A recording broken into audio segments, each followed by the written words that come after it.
A large white bird, sitting on the hilt of a sword stuck into the ground, beheld many defeated warriors and monsters. Suddenly something caught the bird's attention and it quickly turned its head. In front of her she saw a single person standing in the middle of the battlefield. By this time the swordsman noticed a horde of massive orcs approaching. Over the centuries, countless different disasters have occurred. The blade in the hands of people has survived a huge number of merciless wars. But these difficult times also produced a great many heroes. And the hero's unusual blade was always at the very center of all events. The name of this blade is Gruhorn, or otherwise known as the Sword of the Heroes of Humanity. Looking forward, the blonde saw a huge number of enemies appearing in front of him. The orc, who had come close to the swordsman, raised his bloody axe for a chopping blow. Then the largest of these monsters used an unknown power to cover the entire crowd with his aura. At one time, the blonde, without being afraid, simply held out his blade in front of himself, intending to accept another fight, after which, a blue aura covered a huge part of the area around the warrior.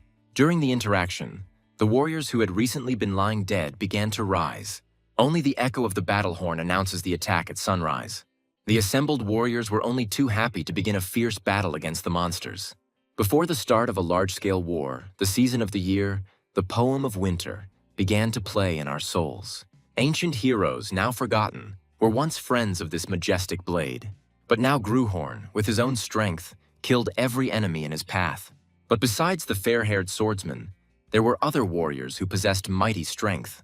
Warriors who are ready to do anything to achieve victory against bloodthirsty monsters. Life as the hope of humanity, as a living legend for each of them, began with Gruhorn. At one time, the world again plunged into chaos, and a new era of disasters began. The same thug, approaching the blonde, intended to finish him off. At one time, the blonde also had no intention of giving in to the opponent opposite him. It only took him a moment to split the orc's massive body in two. This swordsman is the main character, who was once the blade of heroes. Now Gruhorn intended to once again become living legends among all mankind. Having returned to the past, the majestic sword of heroes managed to transform into a weapon. And over the long centuries, it met different owners and turned them into heroes whose names went down in history. And then Gruhorn met his new owner, who became his close friend. It was a boy from a nameless village, Leonberg, which did not stand out among other villages. Subsequently, these two began to wander around the world, exterminating all kinds of monsters.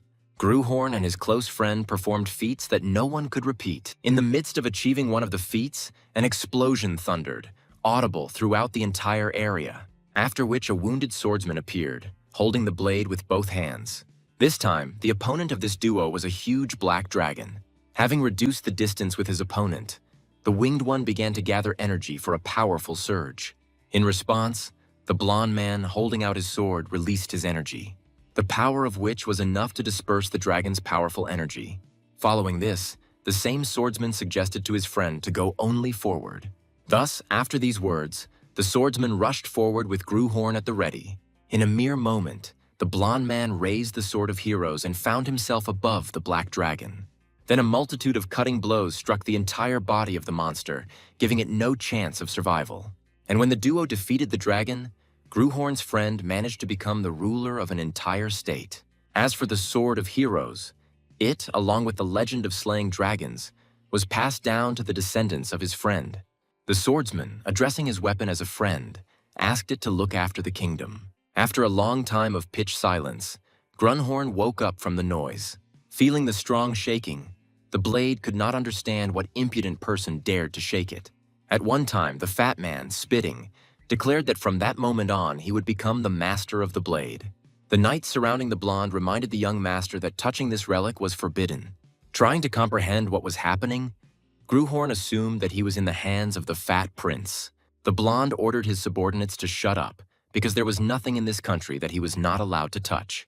Realizing that his guess was correct, the Sword of Heroes was displeased and amazed. Without wasting any time, he decided to test the insolent man who dared to take him with his authority. It turned out to be Indrian Leonberg, a man who was a descendant of the Holy Sword, returning to which he noted under his breath how he could no longer be ignored. Hearing these words, Gruhorn, calling the prince a nonsense, thought how he was talking complete nonsense. Raising the blade above himself, the young prince desired the power of the great dragon slayer. Shouting the name of the sword Gruhorn, the fat man began to wave it furiously. not intending to let anyone get close to him. Unexpectedly, Indrian Leonberg rushed forward, determined to punish the ignoramuses who wanted to take the relic from him. But then, to the surprise of everyone present, the prince's fat body lost its balance, because of which the sharp blade headed straight towards the frightened Indrian Leonberg. The guards, aware of everything that was happening, rushed to the master, wanting to save him. But it was already too late, because the long tip of the Sword of Heroes passed right through the blonde's chest. Grunhorn himself could not believe that this could actually happen. He still wondered why the prince was dying and everything was getting dark before his eyes, realizing that if this continues, this will be the first fainting spell in the blade's life. Those around Indrian Leonberg understood that if he took the throne, the kingdom would have no future. He was a man who had not inherited a drop of talent from the royal family, but who ranked first in arrogance. The very existence of Indrian Leonberg cast a shadow over future kingdoms. After the prince was pierced by a sword and woke up after being on the brink of life and death, strange rumors began to spread. Realizing that the prince had become very quiet, people assumed that he had finally remembered his conscience on the brink of death. However, Prince Indrian Leonberg himself was not at all interested in these rumors, because Grunhorn, having killed the descendant of his friend, surprisingly took over his body. In broad daylight, the maid, asking to tidy herself up, told how the king had arrived. In response, the blonde could not understand why the old man, who had not even visited him when he was dying, suddenly decided to pay him a visit. In response to this, the girl, noting the good hearing of the court knights, asked the prince to watch his words. The white-haired man suddenly appeared and shared how he heard that the prince had returned from the other world. Following this, she said that the main character needs to go to the Majesty. Noticing the boy's strange look, the mustachioed man emphasized how inappropriate it was to pretend that the student didn't know him. Hearing this, Grunhorn recognized that the man standing in front of him was a teacher. Then the main character decided to tell how his memory was severely damaged. At this moment, a voice was heard announcing that His Majesty the King had arrived. Returning to the main character, he thought about how the pig's father appeared in front of him. When the blonde man looked at the man who had appeared, he shared how he had expected something worse. After all, Grunhorn thought that over time, lion's blood degenerated into pigs. But looking at the king, he began to understand that this was not so. Concluded the new owner of Indrian Leonberg's body. The people who had surrounded the king began to tell him about the tragedy. The prince had lost his memory. Thus, after such a meeting, the main character found himself on the bed for a body check. The bespectacled man, turning to His Majesty, told how he could not detect any abnormalities. However, it is possible that these are temporary symptoms caused by mental shock, the doctor suggested. Seeing the face, old Grunhorn emphasized how he could not believe this conclusion. Unexpectedly, the same mustachioed man noted how convenient all this was. The king then asked Indrian Leonberg if he thought that all the things that had happened would simply cease to exist. By making the wrong choice, you can commit acts that will be condemned by everyone, in order not to commit them later. But Indrian Leonberg forgot everything. And since they were in this situation as if nothing had happened, the prince had not moved a single step away from his past, the king concluded. He wanted to continue, but the mustachioed man, who had just interrupted the conversation, asked His Majesty to calm down. Grunhorn himself realized that he would be treated like a nobody. What angered him more was that the previous owner had done a lot of bad things for which he would have to pay. But then, to the main character's surprise, a hand suddenly appeared and grabbed him by the clothes. It was the woman, who is Indrian Leonberg's mother, who suggested that the boys were having a hard time. Hugging her little son, the dark-haired woman hoped for a quick return of her memory. Grabbing the boy by the cheeks, the queen was amazed at how thin her poor boy had become. But she was still glad that Indrian Leonberg had managed to open his eyes. She also said that her son should never touch dangerous objects again. The main character himself thought that the real owner of the body had already died long ago. Apologizing to the woman, Grunhorn concluded that it would indeed be difficult for him. After some time, the queen finally decided to give her son some rest. Left alone, the protagonist fell into thought, recalling his last moments. Remembering a friend's request to help the descendants of Grunhorn, he ended up killing one of them. Even though it happened by accident, one way or another he is the one who ended his life. Realizing this, the blonde decided to live a decent life for the sake of the body's past owner. He was reborn as a sword and spent his entire life cleaning up after others. But now it is he who must become a man with great power. Reflecting on his vast experience, Gruhorn intended to become a new legend. To begin with, the main character jumped from the chair and decided to form the mana heart. Taking a deep breath, he began to focus his energy on one point. However, despite the blonde's defeat, he was unable to achieve the desired result. Gruhorn couldn't believe that the mana had dissipated and the body was not going to accept the energy. At that time, Indri and Leonberg decided to try again to create the mana heart. But even after many attempts, the blonde was still unable to achieve the desired result. And in the end, the fat man fell to the floor, without a drop of strength. Feeling the enormous weight of Gruhorn, he couldn't understand why this body was so weak. After all, with such a constitution, he would usually have forced the mana inside. Suddenly, the servants at the door turned to His Majesty and asked for forgiveness. Entering the room, the maid said that she had brought medicine sent by the queen, after which she asked the young gentleman to accept it in the name of the queen's sincerity. The brunette herself, shifting her gaze to the side, recalling moments from the past, became very embarrassed. Remembering the prince's bad character, the girl began to imagine the worst outcome. The main character, to put it mildly, was amazed when he saw the cup that was brought. And all because this medicine emitted a small aura of focused mana. Without waiting long, the blonde grabbed the cup with one sharp movement which greatly surprised the maid. And then, to the girl's even greater dismay, the prince began to swallow the medicine in continuous gulps. Watching this picture, the brunette was speechless, because she had recently been thinking about another reaction from Indri and Leonberg. Having emptied the cup, the protagonist allowed the maid to go, while he himself intended to try to create the mana heart again. After the servants left, the blonde immediately began to focus his energy on one point. He understood that this amount of mana would not be enough. It would only last for one day. Understanding this, the prince, finding himself in the corridor at the same moment, called out to the maid. Pointing to the cup with the medicine, he asked if there was any more. And after a few days, the protagonist finally managed to collect the desired amount of mana, to finally put an end to the long-term creation of mana heart. Thinking back to his past, Gruhorn noted how he could create a mana heart with his eyes closed. But then, to the boy's surprise, he felt a strong pain in the area of his heart. At the same time, the Sword of Heroes understood why his past comrades had changed their faces when creating a heart. And all because the creation of the mana heart was always supposed to be painful. The blonde also realized that if he lost consciousness, there would be an outflow of mana, because of which all the accumulated mana will spill out, thereby killing the owner. Thinking about this, the protagonist decided to focus on surviving. Then the boy mentally grabbed hold of the clot of mana, trying to break free. Without thinking about hurrying, Gruhorn followed the path along the heart, thereby allowing the heart to be nourished. The required amount of mana, which will be used to create the mana heart. And after some time, the process was successfully completed to the delight of the prince. The blonde thought about the first time he created the mana heart for someone other than himself. And personally, this thought greatly pleased and amused the main character.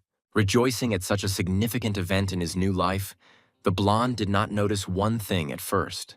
It was a system window with text about the successful creation of the mana heart, seeing which, Gruhorn remembered how he sent the same to his masters. Then, many windows began to appear around the main character with a wide variety of information, one of which was access to one of the powers called the Third Eye.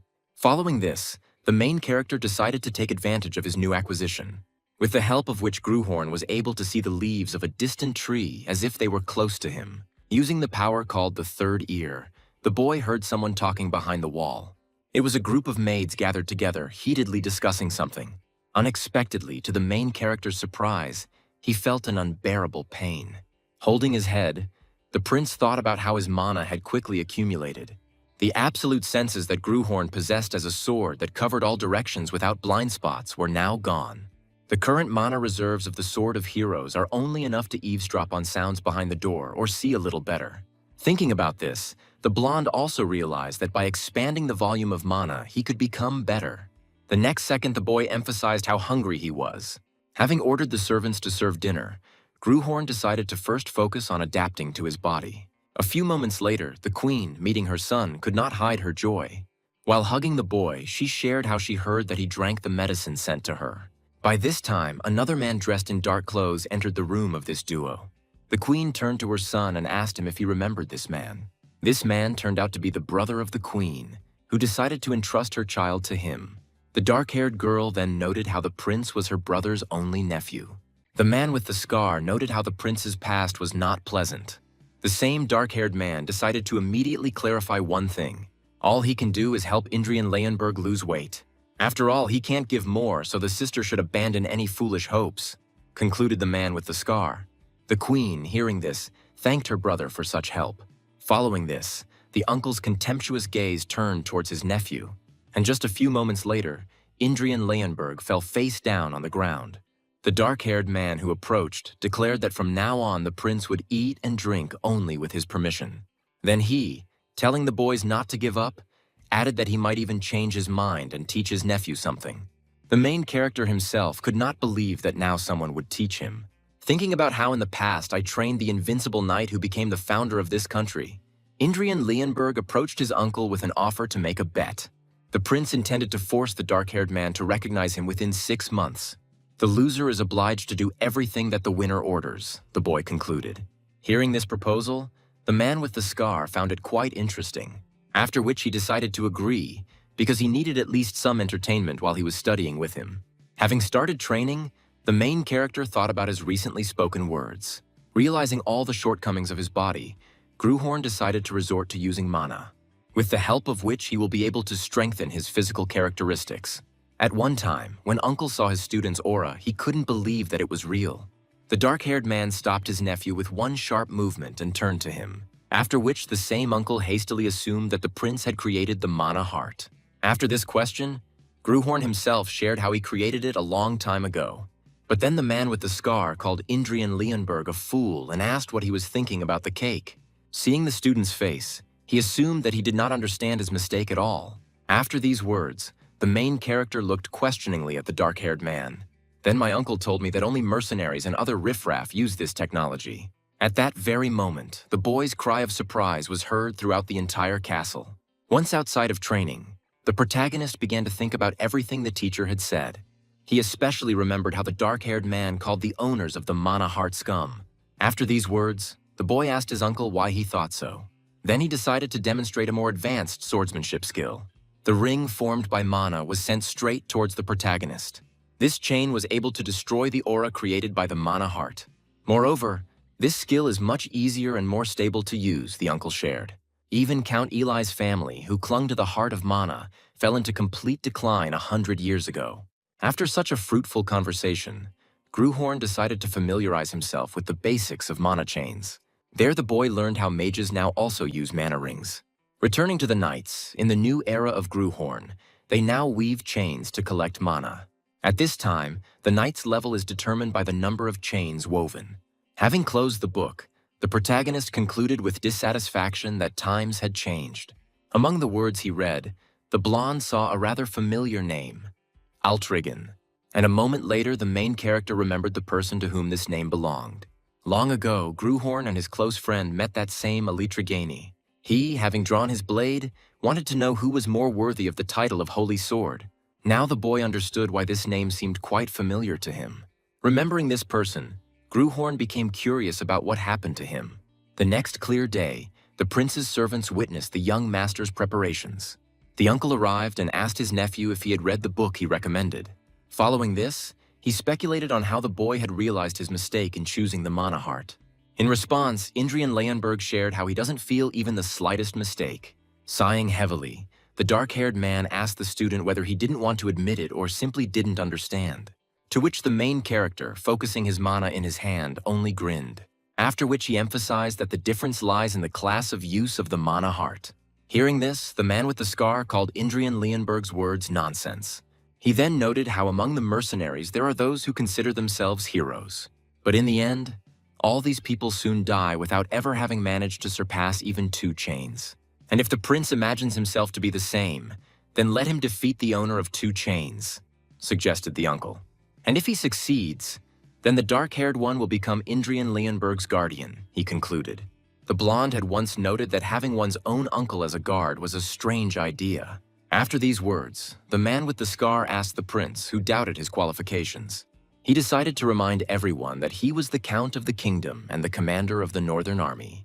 In addition to this, he also holds the position of master of the Black Spearmen. Having introduced himself as Baal Wallerhard, the man concluded that he was a knight of the fourth chain. Feeling the enormous pressure of the aura, the protagonist clenched his teeth in displeasure. The prince's knights appeared and ordered the man with the scar to lower his blade. Indrian Leyenberg said that his uncle should not take his words back. A little later, the main character found himself on the ground after a grueling training session. As he made his way through the castle corridor, Gruhorn couldn't believe he had survived.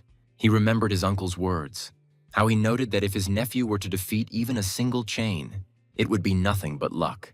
Reflecting on what had happened, the protagonist moved further down the corridor. When the door to the room opened, a male voice was heard from there. It was a physician who was very glad to greet His Majesty. Hearing the prince's question, he said that he had come for healing. Seeing the doctor trying to get down to his work, Gruhorn refused. Having sent the bespectacled man away, the main character declared that he didn't need it. An angry Indrian Leyenberg was amazed that the doctor wanted to undo all the hell he had experienced. The long-haired knight standing behind was amazed by the young master's knowledge. After some time, a boy burst into the main character's room. Without stopping his meal, the blonde wondered who this unexpected guest was. At one time, the knight decided to remind that this boy was the third prince. Recalling the recent accident, he noted how well his brother looked. Without waiting, Indrian Leyenberg asked the brown-haired man why he had come. Hearing the tone of his interlocutor, the third prince became angry, remembering the stupidity of his brother, how he himself stabbed the sword into himself. Then the brown-haired man decided to get down to business, sharing that he had received some interesting news. Namely, a bet with his uncle, a duel between Indrian Leyenberg and the Knight of the Double Chain. After which, the third prince approached and offered his candidacy for a duel. Finding himself without any extra people in the room, the main character made a displeased face. Thinking about the third prince, Gruhorn couldn't understand why the Leyenberg descendants were so strange. The long-haired man standing behind him explained how Jillian, the third prince, was known for his talent in fencing. After all, at his young age he managed to form 2 chains. The maid suddenly appeared and apologized for interrupting the conversation. Showing a whole stack of letters, the girl said that they were all addressed to the prince. The blonde himself could not understand why so many people remembered Indrian Leyenberg. When the main character began to unpack the letters, he became thoughtful. The senders wanted to become partners for a duel against the prince. In fact, all these people wanted to legally beat up the previous owner of the body. Clutching another letter in anger, Gruhorn noted how he was considered an easy target, after which the young master turned to the maid opposite him. The boy ordered that all the names of the senders of these ill-fated letters be written down. The next day, the protagonist's hard training began again. The uncle, looking at the abandoned weapon, ordered his nephew to pick up the sword. He decided to teach the prince the basics of fencing so that their bet would remain valid. After all, he doesn't want to hear the blonde whine that he lost because he didn't know the basics. When the main character raised his weapon, he felt a piercing pain in his muscles. The uncle who approached asked Indrian Leyenberg if he had been cured by magic. In response, the protagonist noted how the dark-haired knight should understand. That magic only returns muscles to their original state, but does not help them grow. The man with the scar, surprised by these words, noted how he was telling the truth. Baal Wallerhard turned around and decided to end this conversation and return to training. Having put out his blade, he told his nephew to watch his actions carefully. This technique is studied by the knights of the kingdom to lay the foundation. The next moment, the dark-haired man began to swing his sword furiously. And after a couple more seconds, the man with the scar stopped abruptly. Thus, a circle of air was created around Baal Wallerhard, raising dust. The main character, observing this, was, to put it mildly, amazed by what he saw. Then the boy recalled how his uncle said that knights of this style build their foundation on this. To which the dark-haired man noted how even with this his nephew might not be able to cope. But then the man with the scar heard laughter coming from the student. The main character, not hiding his laughter, thought about how no matter how much time had passed, the great swordsmanship that slew the dragon is now considered a mere training technique, which made Gruhorn laugh a lot, as he had personally seen this technique defeat a powerful creature. Afterwards, the teacher decided to teach the prince something else, but he surprisingly refused. And all because Gruhorn does not want to study other styles besides his own. I consider the current Dragon Slayer style to be a normal training technique. As sad as it is still natural, thought the main character. And the technique demonstrated by Baal Wallerhard does not have the will to kill dragons. Those who have abandoned the mana heart and forgotten how to infuse their will into the blade are simply unable to discern the true value of the Dragon Slayer. The unexpected appearance of his uncle's blade stopped the blonde's thoughts. He also reminded how power should gradually flow from the body into the sword. By hitting the protagonist in the stomach, Baal Valhart reminded him how strength should be throughout the entire body. Having hit the legs, he added that everything listed above depends on the stance. Ultimately, he concluded that to wield a sword, one must distribute force correctly throughout the body. Having risen, Gruhorn understood that with such a body he would not be able to repeat even a pathetic imitation of the Dragon Slayer. But he wants to prove that this style is not trash that can be thrown away like worn-out pieces of paper. Thus, a whole month of training passed, due to which a system window appeared and a change in physique was obtained. The trait morbid obesity has changed to regular obesity. Thanks to this change, the metabolism accelerated, and repeated training helped the body get used to it a little. Reading through all the system windows, the boy noted how he was swinging his sword much more naturally than a month ago. Today's swing was much better than yesterday's. This flawless feeling greatly pleased Gruhorn. In his joy, the boy didn't notice how his blade was broken in two, and a moment later he felt a pouring rain on himself. Indrian Leyenberg's training was so intense that he didn't notice the bleeding. Large drops of blood fell down directly into the puddle, coloring it red. But what struck the main character more was the fact that in front of him was a table made of charred boards. The dark-haired man who approached called the prince a fool for training in such weather. After all, if the boy had had a real blade, he would not have been able to leave alive. At one time, system windows appeared with an exit from the state of extreme concentration. In addition, the main character managed to acquire a new trait, super concentration. He thought that if he concentrated like that again, he would definitely be struck by lightning. Following this, Indrian Leyenberg collapsed, exhausted, into the arms of his teacher. The same one, looking at his nephew's face, called him a stupid boy. After some time, the main character woke up in his bed. Gruhorn stood up and realized that he had lost consciousness after the training. He realized his mistake, as he did not take into account the limits of his new body. Being a sword, he achieved everything that could be achieved, such as a nameless war hero, a master of the sword, a king of mercenaries and the founder of a kingdom. Gruhorn led wars to victory, elevated the status of his flesh and soul, and guided heroes along the right path. The Sword of Heroes was a wise advisor and an outstanding teacher to his comrades. However, he was a being who always remained only an outside observer. That is why he swung his sword until he reached his current state, intoxicated by the feeling that the sweat, the effort, and all the fruits were completely his. It's been a whole month since Gruhorn created the Mana Heart. Since he had accumulated a lot of mana during this time, he would soon be able to move on to the next stage. Having begun to refine the Mana Heart, it was expanded. Now the main character's body has become capable of withstanding a slightly larger volume. In addition, the prince managed to gain additional growth in his physical abilities. Seeing all the system windows in front of him, the blonde was only happy. Noticing a blade nearby, the boy decided to test the powers he had acquired. When Indrian Leyenberg took up the blade, a system window appeared with the rank of Sword Apprentice. Looking at his reflection, Gruhorn emphasized how he could now use the basic level of aura. Finding himself at another training session, Uncle noted how rumors had spread throughout the kingdom. Rumors about the prince's bet even gave the dark-haired man a headache. Then he asked his nephew whether it wouldn't be easier for him to quickly find an opponent. The main character himself, remembering one person, shared how he had already found an opponent for himself. With this thought in mind, the blonde asked, "How about warming up with a single chain?" Turning to Carl, the boy asked about his request. The long-haired man remembered her and told the young gentleman that all those who wanted to were on the list. However, the knight was curious whether the prince was really going to conduct training fights with these people. And all because most of these people harbored a grudge against the boy. Listening to his subordinate, Indrian Leyenberg said that he knew everything. But for this to happen, his uncle must become the judge of his training fights. Seeing the dark-haired man's displeased face, the prince added that he only needed to make sure that no one died. And a few days later, the first day of training duels arrived. The first candidate was amazed to see the fat bastard's palace. This man's name is Taylor Tailheim, the second son of an ordinary baronial family. Having returned several years into the past, the previous owner of Leyenberg's body could not hide his laughter.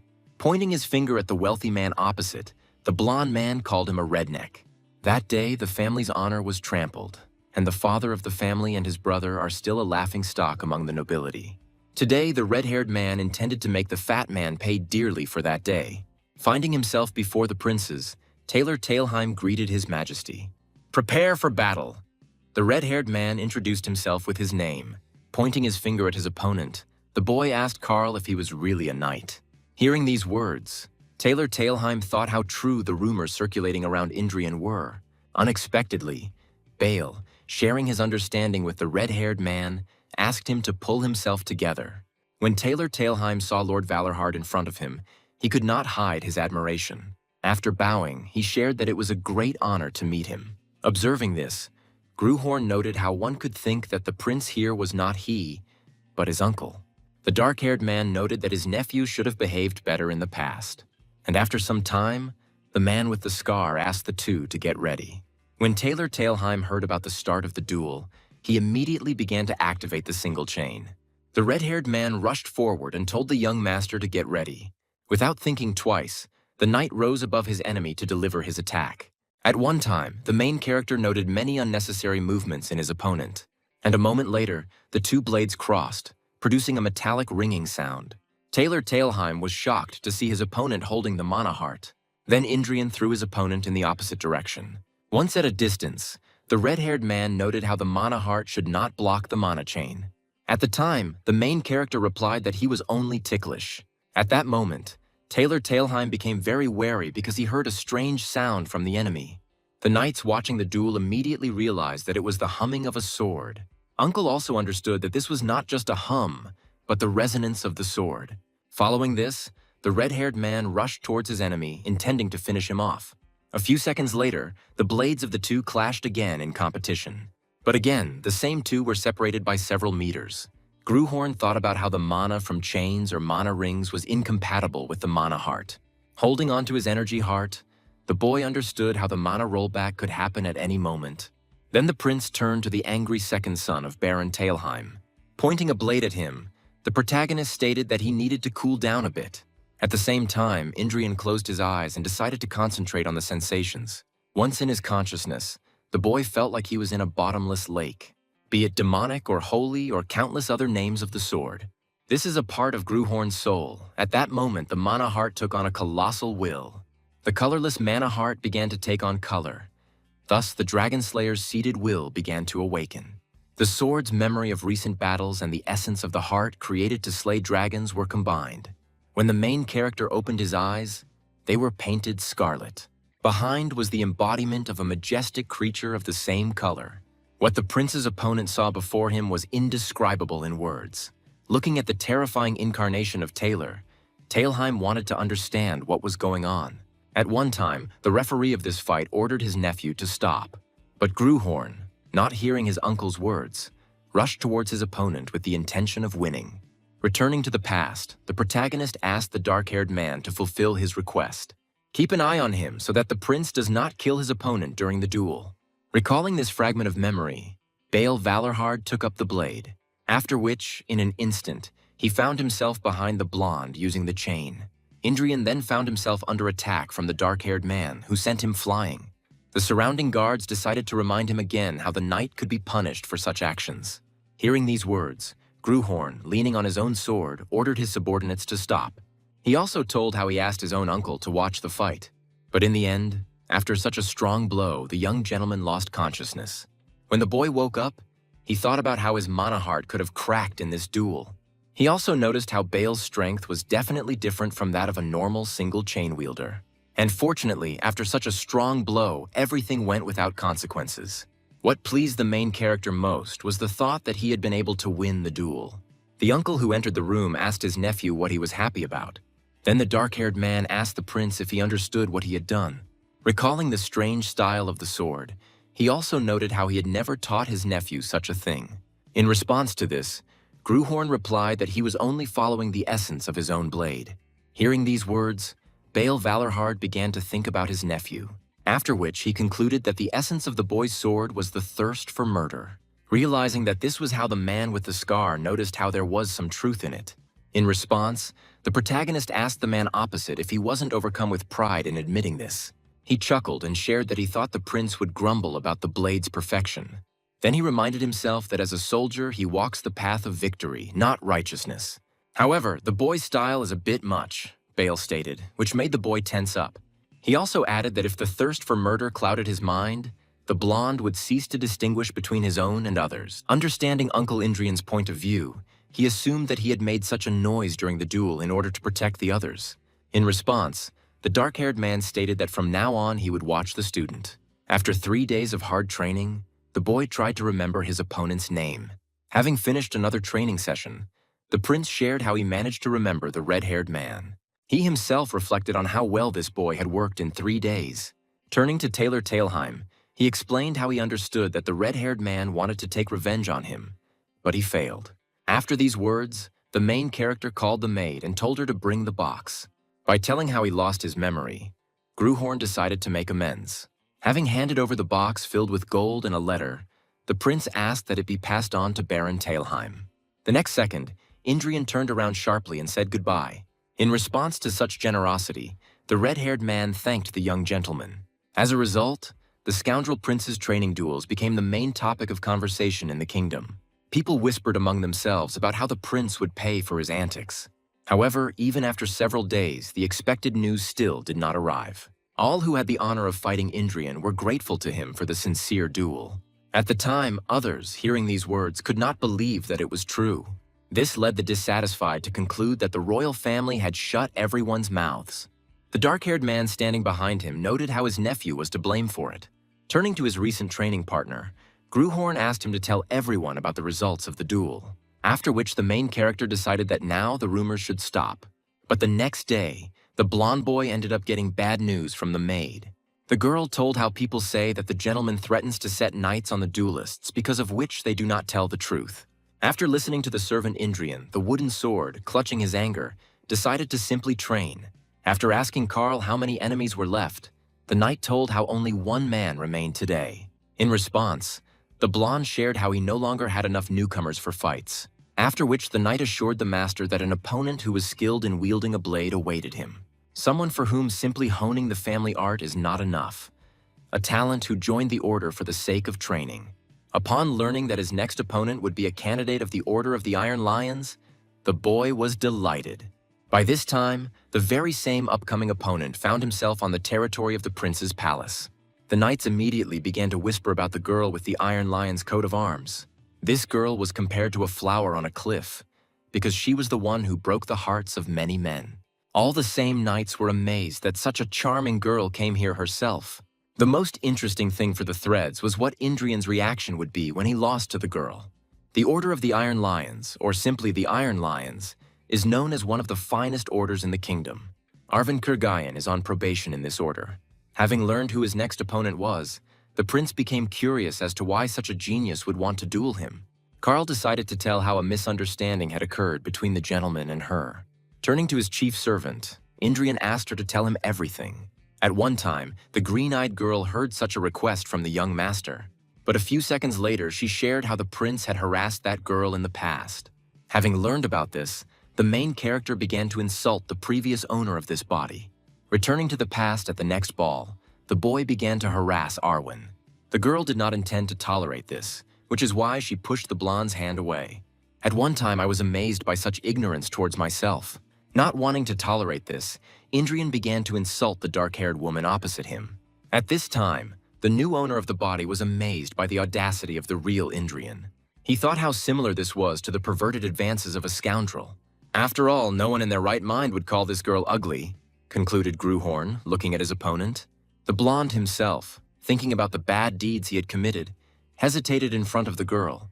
But then Count Wallerhard appeared just in time and headed straight towards the duo. At the sight of this man, Arwen Kurgayan greeted the count opposite. Bale himself asked the girl to be more careful, because the prince sometimes swings his sword too vigorously. And a few moments later, the same uncle announced in a loud voice that the duel was about to begin. Gruhorn was curious about what the Iron Lion's hope was capable of. At the time, Arwen Kurgayan had no intention of standing on ceremony with her opponent. Crossing his blades, the boy thought about how the dark-haired girl had pretty good movements. After bleeding, Indrian realized how the mana began to flow back. Then the two began to exchange swings of their swords. At one point, the boy began to understand how his opponent was in complete control of the fight. Then he decided to change the course of the battle by taking the initiative in this battle. Thus began the desired activation of the Dragon Slayer's heart. Arwen Kurgayan was shocked at the sight of the suddenly appearing red aura. But then the blonde took his opponent's blow with the help of the blade's aura. Realizing that the blow had not gone as it should have, the dark-haired girl was even more surprised. Once she was at a distance, she thought about how strange the sword style was. The boy noted how not all owners of a single chain are alike. Suddenly, a system window appeared in front of the boy with the ability to use the court authority.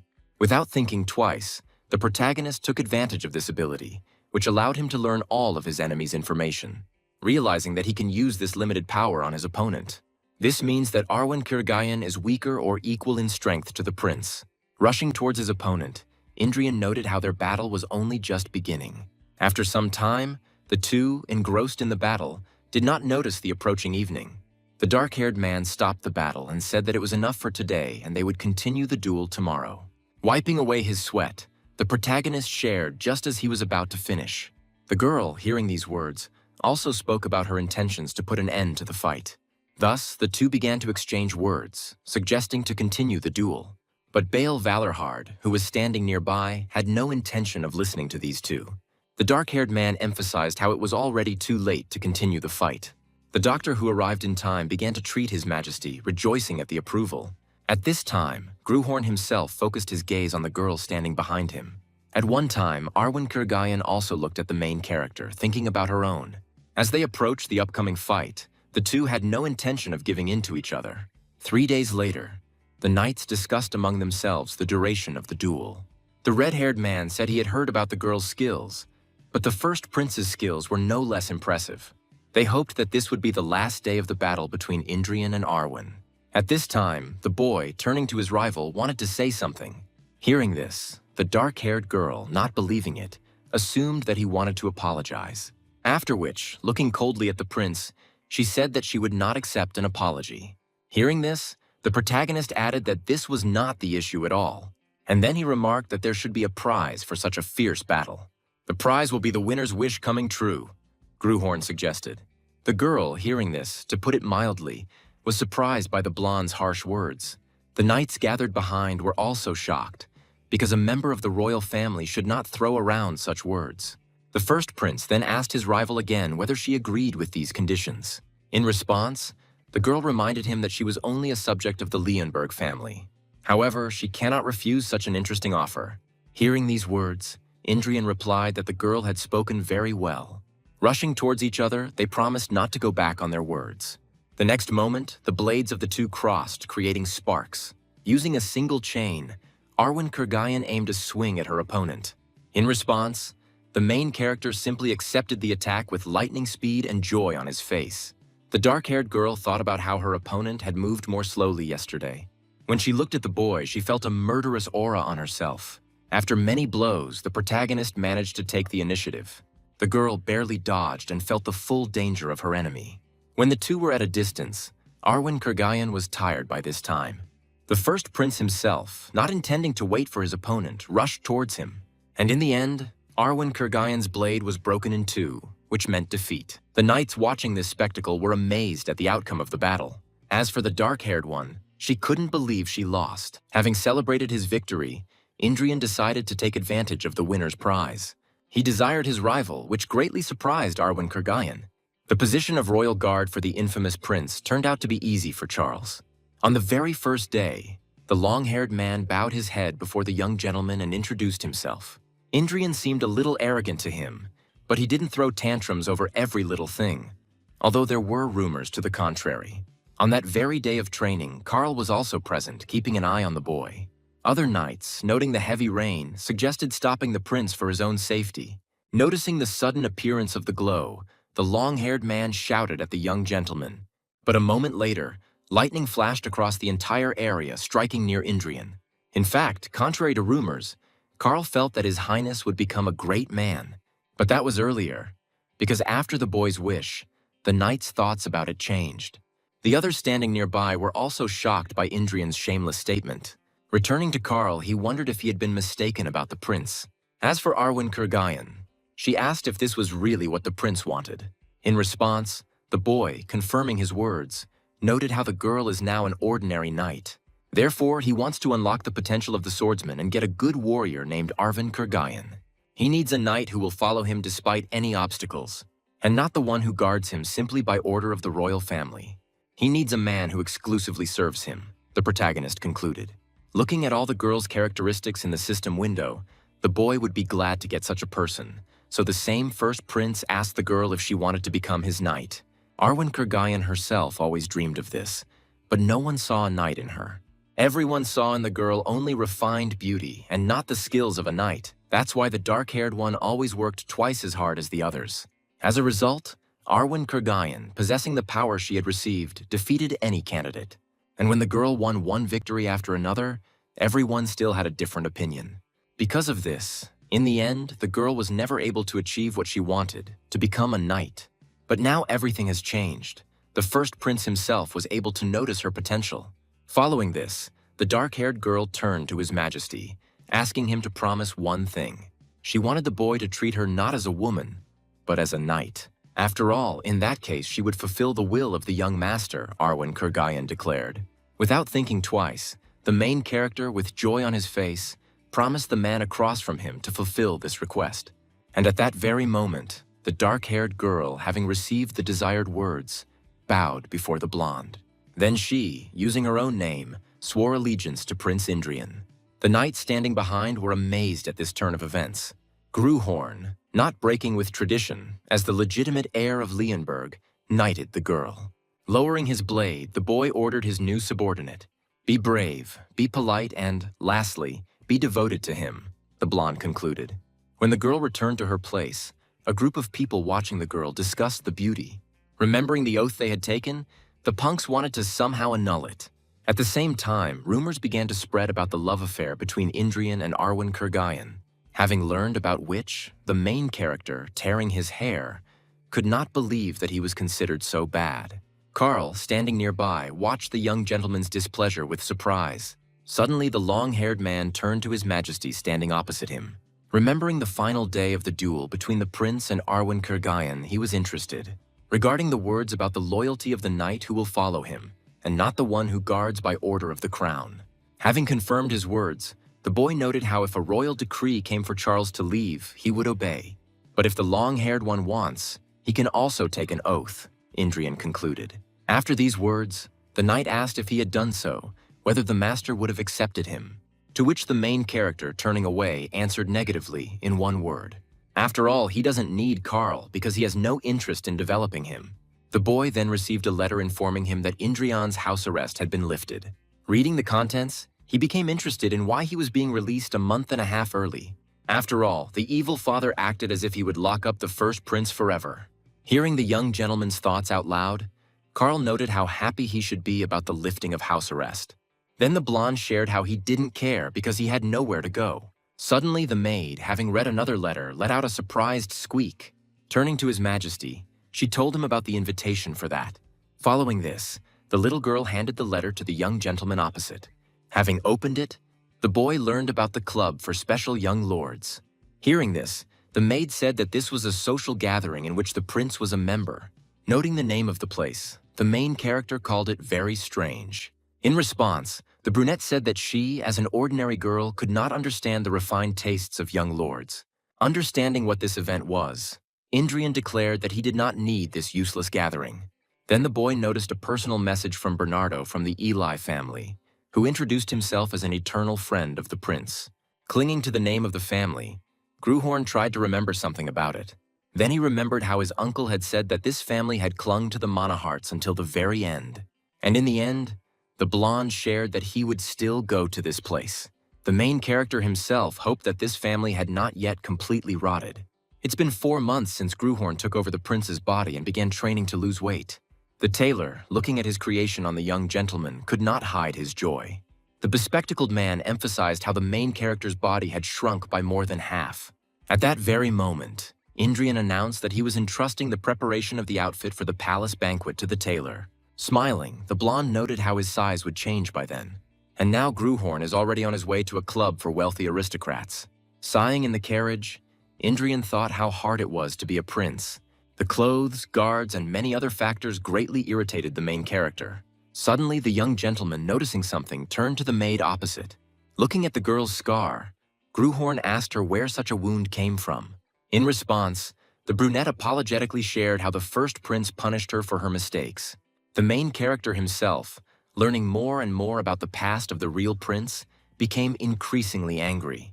Looking at the brunette, he noted how, having been with her for several months, he still had not found out her name. And a moment later, Indrian asked his servant what her name was. At that very moment, the girl introduced herself as Adelia Byrne, which amazed the blonde. Catching on to the name of the family, the blue-eyed man thought about how this family was barely listed among the nobility. In the distant past, when there were no cities or kingdoms, among the many races of the continent in an era when weak people were robbed and killed with impunity, those appeared who put an end to the miserable existence of humanity, elevating people. At the end of the Great War, the saviors who allowed humans to become masters of the continent were called the Five Chosen Ones, and one of these 5 heroes was the owner of the Sword of Heroes, or as it is otherwise known, Gruhorn. Looking at the huge crowd of monsters, the red-haired girl was only glad to meet the enemies. The one who beheaded Edu, the king of the giants, and ended the era of oppression. One of the 5 heroes, Agnes Byrne, nicknamed the Iron Blood Marquise. Only this girl had a very interesting feature that Gruhorn really didn't like. This was obscene language, the sounds of which would make even the shoemaker from the nearest village feel ashamed. While in the hands of such a hero, the protagonist was constantly ashamed of his master. And even now, just the memories and thoughts make Gruhorn's ears ache. Looking at the heiress of this great family, the boy became curious about what had happened to her. But then, to the main character's surprise, his carriage stopped abruptly, which meant one thing. He was in place, and when Carl opened the carriage, his gaze caught the gentleman's face. Seeing the strange appearance of the milord, he wanted to ask, but Indrian asked the knight to remain silent. Coming down, the blond man pointed his finger at the brunette and promised to talk later. The white-haired man who appeared greeted his highness. Bowing his head, he introduced himself to the prince as that same Bernard from the house of Eli. The boy himself, looking at the blond man, decided to find out what characteristics the descendant of the Eli family had. When the main character saw the system window in front of him, he was amazed. After which, squeezing out a strange grin, the blonde laughed to himself. Seeing which, the white-haired man asked what had happened. In response, Indrian put his hand on Bernard's shoulder and thanked him for the invitation. And after some time, that very secular meeting of young lords began. The boy, sitting in a circle of drunkenness and debauchery, surprisingly did nothing, which even made the fair-haired man emphasize the strangeness of the young gentleman. After all, he was usually lying around drunk and trying to hit on each one 10 minutes after his appearance. Suddenly, one of the drunkards remembered how the prince managed to pick the Iron Lioness's flower. He also shared how he had had his eye on this girl for a long time but didn't have time. Thinking about the dark-haired girl, the drunkard was already verbally trying to seduce the girl. Suddenly, by this time, the first prince asked if the man had brothers or sisters. Then he decided to remind the young master that he had a younger brother. And the next second after these words, a fist was aimed at the drunkard, under the power of which the young lord was sent to the ground with lightning speed. This amazed the nearby offspring of aristocrats, like everyone else. Indrian, intending to strike the next blow, concluded that the drunkard's line would not be interrupted, after which a frantic cry of animal pain was heard throughout the room. Then the boy declared that from that moment on, the heir would be the worthless man's younger brother. Looking at another fist raised to strike, the dark-haired man asked why the prince was beating him. In response, Indrian stated that he would not tolerate anyone considering him that fat man. Hearing this strange statement, people assumed that the blond man's brain had gone crazy. The main character himself hit the drunkard in the face again, not intending to tolerate it. Having finished with one non-entity, the protagonist called Bernard. He, with a terrible face, recalled the blond man's words about how fun it should be today. The long-haired man himself could not understand why my lord was behaving strangely. Following this, Indrian ordered the white-haired man to bring the royal knights. Not intending to refuse, Bernard immediately rushed to carry out the order. Following this, Gruhorn, noticing the girls, told them to leave quickly. But then one of the aristocrats, realizing that things were getting hot, decided to also run away. However, the boy noticed this, which is why he reminded him that he told only girls to leave. But still, the dark-haired one can go if he wants. But first, the prince suggested resolving the issue of gender. Thus, the assembled rabble of young aristocrats fell silent, awaiting further action. At the same time, Indrian noticed how no one present deigned to kneel before the prince. And despite all the other factors, the worst thing is that they dared to insult the blonde knight. Turning to the knights who had arrived, the boy asked what charges could be brought in such a case. In response, one of them said that since the accused had disregarded their status, it was an insult to the crown and the entire family. Hearing these words, the rabble of aristocrats could not believe that this was all real.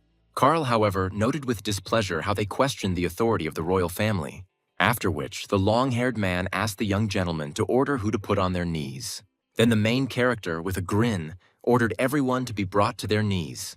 And sometime after such a stormy meeting, the prince found himself before his father. He was amazed at how the blonde managed to arrest 14 children of noble families. Turning to the boy, the king asked him if he understood what he had done. He himself thought about how he would have to punish Indrian, since the family of those children had weight in society. Suddenly, the prince spoke up and asked his father if he was afraid of the consequences. He then noted how the children of aristocrats are outcasts from their families or trash that only tarnishes the honor of the family by their existence. Having finished with this, the protagonist told his father to send the letters. In response, the king, not understanding who to send the letters to, decided to inquire. Then Indrian suggested sending letters to the brothers and sisters of the arrested nobodies so that they could settle the fuss themselves. After these words, the king, after remaining silent for some time, allowed his son to go. After some time, the main character, after a fruitful conversation, tried to calm the maid down. Adelia Byrne herself had already begun to apologize to the gentleman without knowing why. Seeing the girl's fear, the boy noted how the previous owner of the body had tortured the girl quite a bit. Even direct descendants know nothing about the Byrne family. Their glorious history has been erased, and the unrivaled art of fencing was lost to this day. The status, respect, pride I had received all disappeared without a trace, but still, Adelia Byrne has unimaginable characteristics in front of the prince. But among these there were also unusual qualities, such as a slavish nature. Having learned all the information about the girl, Gruhorn realized that she did not have a single trait to restrain her thirst for blood. He also wondered whether this personality could be released into the world at all. But in the end, the protagonist, despite the odds, decided to take a risk. Yet there was one trait the prince could use, a trait that would give him great joy in serving his master. Without thinking twice, the blonde turned to Adelia Byrne and asked her to swear allegiance to him. Hearing this, the green-eyed girl, surprised, asked the gentleman what he meant, to which the boy decided to repeat it differently. He asked the girl to become his knight. Falling to her knees, the maid responded by saying that an ordinary girl could not do such a thing. Suddenly, the prince added that he decided to promise to take the girl's family under his guardianship. But in return, she must swear allegiance to him, concluded Gruhorn. He himself thought that if the girl could not control herself on her own, then he would personally take care of it. Looking at the young gentleman, Adelia Byrne asked him if he would really take her under his wing. In response, he told the boy that if the maid wanted, all her relatives would be brought to the capital, after which the girl began to swear allegiance to His Highness Indrian Leonberg. The boy was only glad to hear words about dedicating his life to him.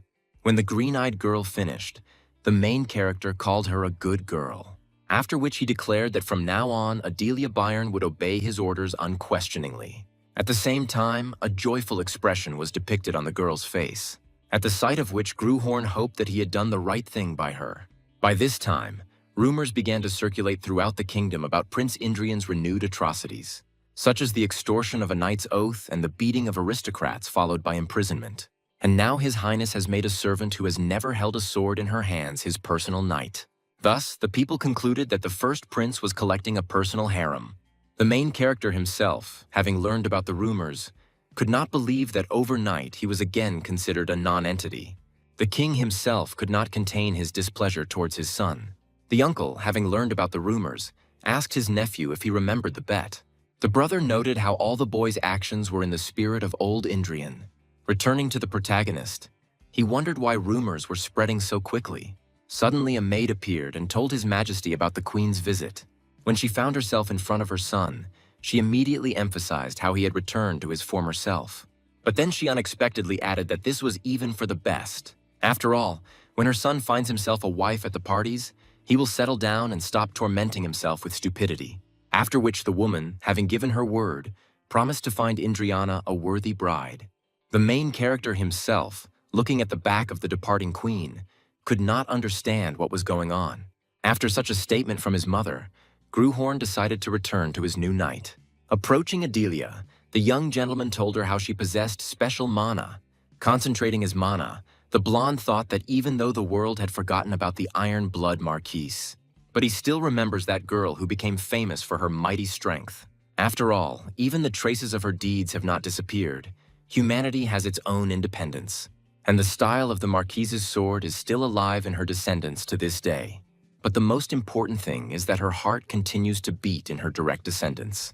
Thus, with the help of the main character, Adelia Bayern felt mana. Gruhorn successfully transferred mana to the girl sitting opposite. And finally, a system window appeared in front of the main character with the successful creation of the mana heart. Having finished the creation, the prince told the maid to train on her own from now on. Suddenly, the young gentleman who had just been standing fell to the floor, which made Adelia worried. The blonde himself thought how he didn't know about such a consequence of creating the pathetic mana heart. Looking at the rising milord, the girl asked why he was trying so hard for the sake of an insignificant servant. In response, the main character simply told the girl to go because everything was fine with him. Seeing that the maid was not going anywhere, Indrian asked what she was waiting for. Then Adelia Bayern bowed her head and swore allegiance to the young master. Hearing these words, the blonde asked his knight to always remember the oath. The girl concluded that she would always remember her loyalty to the prince. Gruhorn himself thought about how he hoped that the girl would fulfill this promise. A few days later, Charles told his lord about Bernardo Eli. They say the royal guard is holding him as a witness to the recent unrest, and it seems that no one is allowed to see him until the loan begins, which the boy thought about after hearing it. After which he asked if he needed to be present at the trial, to which the long-haired man reminded him that the royal family is not put on trial. Hearing about this advantage, the main character noted how pretty nice it was. But he himself liked how the situation was blown out of proportion. Then Indrian turned to the maid and asked how she was. After asking if the mana heart had been stabilized, the boy received a positive answer. Following this, the main character announced that from today on, Adelia would train with him. Without wasting any time, the prince told the girl to quickly change her clothes and wait for him on the landing. When the main character found himself on the street, a familiar voice asked him what he was doing. Having heard from his nephew about the warm-up, the dark-haired man added that he was interested in another person. He was curious about what the first prince's maid was doing at the moment. In response, the protagonist decided to remind his uncle how he was trying to make a knight out of the girl. Hearing this, Bale asked with displeasure. For the boy, the title of knight was an empty phrase. In response, Indrian asked since when the old man had been sticking his nose into other people's business. By this time, the girl who had arrived told how she had already finished. Having fallen from exhaustion, she added that she had successfully run 10 laps. Adelia, noticing the disgruntled man, wanted to apologize, but the boy who got ahead of her asked her to take the wooden sword. Having presented his blade, the blonde shared how he intended to teach the girl a basic stance today. After showing the starting stance, a split second later, Indrian demonstrated the swing. Having seen all the necessary movements, the girl began to try to get into a standing position. And then, a moment later, the blonde made a perfect swing, at the sight of which the man with the scar could not hide his surprised expression. Even the boy himself was amazed that the maid was able to repeat it the first time. Having finished with the movements, Adelia asked the young gentleman if everything was correct. Gruhorn concluded that if he relaxed, she would outshine him in no time. Remembering the devil, slave nature, the protagonist began to imagine the consequences, which can appear after the girl manages to overtake the owner in strength. Bale, watching the girl, noted the young talent in front of him. Hearing this sincerity, the blonde man, reminding himself of himself, turned to the old man. After which he added that he shouldn't even think about looking at this girl. To which the dark-haired man responded by asking what the boy could teach the child. After all, he himself picked up a real blade a couple of months ago, Bale reminded. Then he looked at his nephew with disdain and declared that he would not be able to reveal the blonde's potential. The main character himself thought that if the previous owner of the body had been in his place, he would have already escaped. But realizing that he was a different Gruhorn, he replied that if he couldn't handle the maid, then no one else could either. Because when he was still the Sword of Heroes, he drank the blood of the King of Giants. tasted the flesh of a dragon and many other powerful monsters. And ultimately, he is the one who helped the heroes rise in power. By this time, a system window appeared with the activation of half of the owner's soul, after which the first prince, using his aura, once again declared that Adelia belonged to him, and he hates it when someone even mentally touches what belongs to him. Lost in his thoughts, the protagonist felt his sense of reality slipping away. He feels neither strength nor life, only cold and pitch darkness. Looking at his previous body, the blonde realized that at this rate it was a weak body. The demonic soul of Gruhorn will absorb everything accumulated over time. Finding himself between the most different parts of his soul, the protagonist decided to end it. But then Gruhorn found himself in reality, where his uncle noted how one ordinary knight could save the lives of 10 soldiers. As for one outstanding knight, he can save a whole 100. And the girl opposite may have her own power to save a whole 1,000, Bale concluded. Indrian himself, listening to his uncle, thought how curious this was for him. After all, for the commander of the northern borders, Adelia turned out to be a tasty morsel. However, the blonde didn't care, but the dark-haired one was shocked to see such a reaction. Bale tried again to get his point across, but was interrupted by the girl's appeal. She also declared that her body and heart belonged only to His Highness. This means she won't be able to follow the Count's Wailerhard, the maid concluded. The boy was only glad that his knight had the slave nature trait. The main character then reminded his uncle how his goal was to lose weight. If the dark-haired man wants to continue visiting the palace, then good for him, but let him not interfere in his affairs. After listening to these words from his nephew, Bale still managed to calm down, even though he didn't want to. However, Count Wailerhard continued to come to the palace to look after Adelia. Although he couldn't do anything else, since the prince had forbidden him to even give advice. Suddenly, one training day, the girl managed to activate the power on her own. The protagonist himself was shocked when he saw the real blade resonance.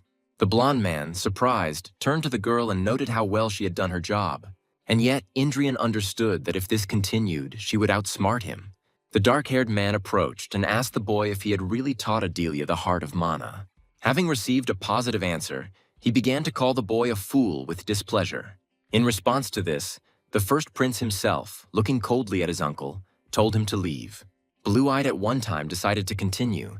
He thought that the kid had ruined everything. Passing by Carl, the boy told him to show the dark-haired man the way. Then Bale turned around abruptly and decided to leave the area on his own, after which the main character, without even looking at his departing uncle, thought about his own. Hearing the Count's words, the girl asked the gentleman if it was true that she had learned a cheap trick, to which Indrian responded negatively and told the maid to cling to the old man's words. But even after these words, the green-eyed girl asked why the Count had such an opinion. The blonde declared that this man knew nothing, just like everyone else of that era. After all, if they had remembered what the heart of mana was capable of, they would not have thrown it into the void of centuries. Heading in the opposite direction, Gruhorn concluded that Adelia would soon understand the true power of the mana heart. The next day, a sword was unexpectedly thrust into the ground next to the main character. It was Bale, at the sight of which the boy shared, as he already thought he would never see again. Then the dark-haired man declared that he would accept the boy's methods if he could move him half a step. Grabbing the wooden sword, the blonde asked if his uncle remembered that they had bet on a wish, to which the blue-eyed man assured the prince that if he lost, he would do anything he wanted. The boy himself was only glad to get a chance to get what he wanted, and just a moment later he was next to the enemy, swinging his sword. Seeing the swing, Bale shared how he was amused by how the boy was aiming for the neck from the very beginning. He also noticed that today the blonde was as cunning as ever. After these words, a multitude of blows were aimed at the dark-haired man, which he successfully dodged. One of the boy's treacherous swings even had to be blocked with the sword. Count Wailerhard crossed his blades and asked his opponent if he could show him anything else. And a second later, Indrian, finding himself under pressure from the enemy, decided to jump back. The blue-eyed man himself assumed that the boy was already intending to surrender. The boy stood up and said in response that this would not happen, but he himself thought how irritating the man opposite him was. Still, Gruhorn understood how strong Bale was. He was just waiting for his mana to be released. Then the blonde man, having turned to his opponent, asked him if it wasn't strange. Hearing his nephew's words, the dark-haired man did not understand what they were talking about. Then Indrian continued. 400 years ago, the Knights of the Heart of Mana performed incredible feats. However, as soon as one more or less useful technology appeared, everything changed dramatically. Then all the arts of the great knights were equated with trash, despite their importance. Everyone began to think that the mana chain technique was a much more powerful way to control the flow than the mana heart. After hearing this, Bale asked his opponent if he disagreed. In response, the protagonist added that all techniques are different and depend on the swordsman. Then the blonde asked his uncle if he knew about the anthem of fighting spirit. Hearing about it, Count Wallerhard reminded him how to cross swords and not discuss beautiful fairy tales. Smiling, Indrian shared how he expected his uncle to say that. After all, he called the mana heart a crude technique for every non-entity. The dark-haired man asked the boy if he was stalling for time, to which he received a negative answer. Taking a step, the first prince declared that the path taken by a knight becomes an achievement. Closing his eyes, the protagonist began to focus his mana and radiate it throughout his body. Bale, watching this strange picture, tried to understand what the boy wanted to achieve. By this time, a system window appeared with a chant of the 100 victories won over the 20 students dreaming of becoming knights. Achievement is carved into the heart, and the carved achievement becomes the anthem of the fighting spirit. Thus, the anthem of fighting spirit was created to the joy of the protagonist. Because although it was an ordinary small achievement, it had been accumulated over the last 6 months. At one time, Bale, looking at the boy, declared that nothing would help him. After all, while his opponent possesses the mana heart, it is impossible for him to defeat the chain. The protagonist, not intending to listen to the enemy, rushed into attack. In a mere moment, the two wooden swords crossed again, producing a dull sound. Gruhorn knew his uncle's words were true, as the chain's mana was causing the energy to flow backwards, destroying the mana heart. The dark-haired man counterattacked and emphasized how the boy's stubbornness needed to be given its due. Realizing the opponent's strength, the protagonist concluded that it would not be so easy. Even though he managed to fight 100 battles and withstand the onslaught of chain mana 1,000 times. The force created to fight the Knight of Chains and Kolya has immense power. Having dealt another blow, Gruhorn once again recalled everything he had experienced over the past months. And with these thoughts, the boy decided to use the Anthem of Duels. Holding the wooden sword in front of him, the blonde decided to give it a try. To begin with, he reduced his distance from his opponent, thereby crossing weapons. Then Indrian began to deliver a series of blows, but Bale had no intention of giving in. The man with the scar himself wondered how the kid had managed to hold out for so long. And in a moment, the first prince found himself again at a distance from his uncle. Looking at the boy, the count shared his surprise out loud that the blonde was still standing on his feet. Hearing again how mana hearts come in different varieties, he called his nephew arrogant. Following this, a powerful blow was directed towards the main character, which he tried to dodge. But ultimately, Indrian was sent into the nearest wall, raising dust. Bale himself stated that he will not play anymore, but the fact that the boy is still standing is already commendable. Gruhorn thought, as expected, a regular rank 1 fighting spirit hymn wouldn't be enough. When the main character began to get up, he decided to tell a story. How 400 years ago the knights made the cancerous mistake of the times. They left no enemies for their descendants, declared the first prince. At first, the knowledge was passed down intact. Sword techniques, the true method of tempering the heart, and the shining hymn of the fighting spirit. But time covered all these great achievements of mankind with dust, and eventually consigned them to oblivion. Stories of mighty dragons and giant kings that no one has ever seen. And in the end, all this turned into ridiculous stories created by the new generation. Of course, new hymns were created, but their limit was victory over 10 knights. These were hymns created only for battles. They were far from mythical or heroic level. They couldn't resist the new influence, the mana chain, and with such techniques you can't get very far. In response, the dark-haired man shared how he had long since stopped understanding the boy's nonsense. Bale Wellerhard, an arrogant and foolish knight according to the first prince. Focusing his mana, the main character declared that it was high time for everyone to know how great a treasure has been lost due to human error. But since people don't know, he will enlighten them, concluded the main character. He added that no famous blade could cut through dragon scales. And drink his hot blood, said the prince, surrounding himself with energy.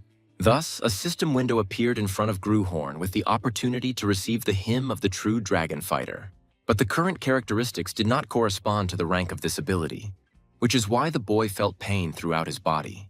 As a result, the smallest part of the anthem was activated to protect one's own body, after which, in a split second, Indrian appeared in front of his enemy, raising his blade to strike.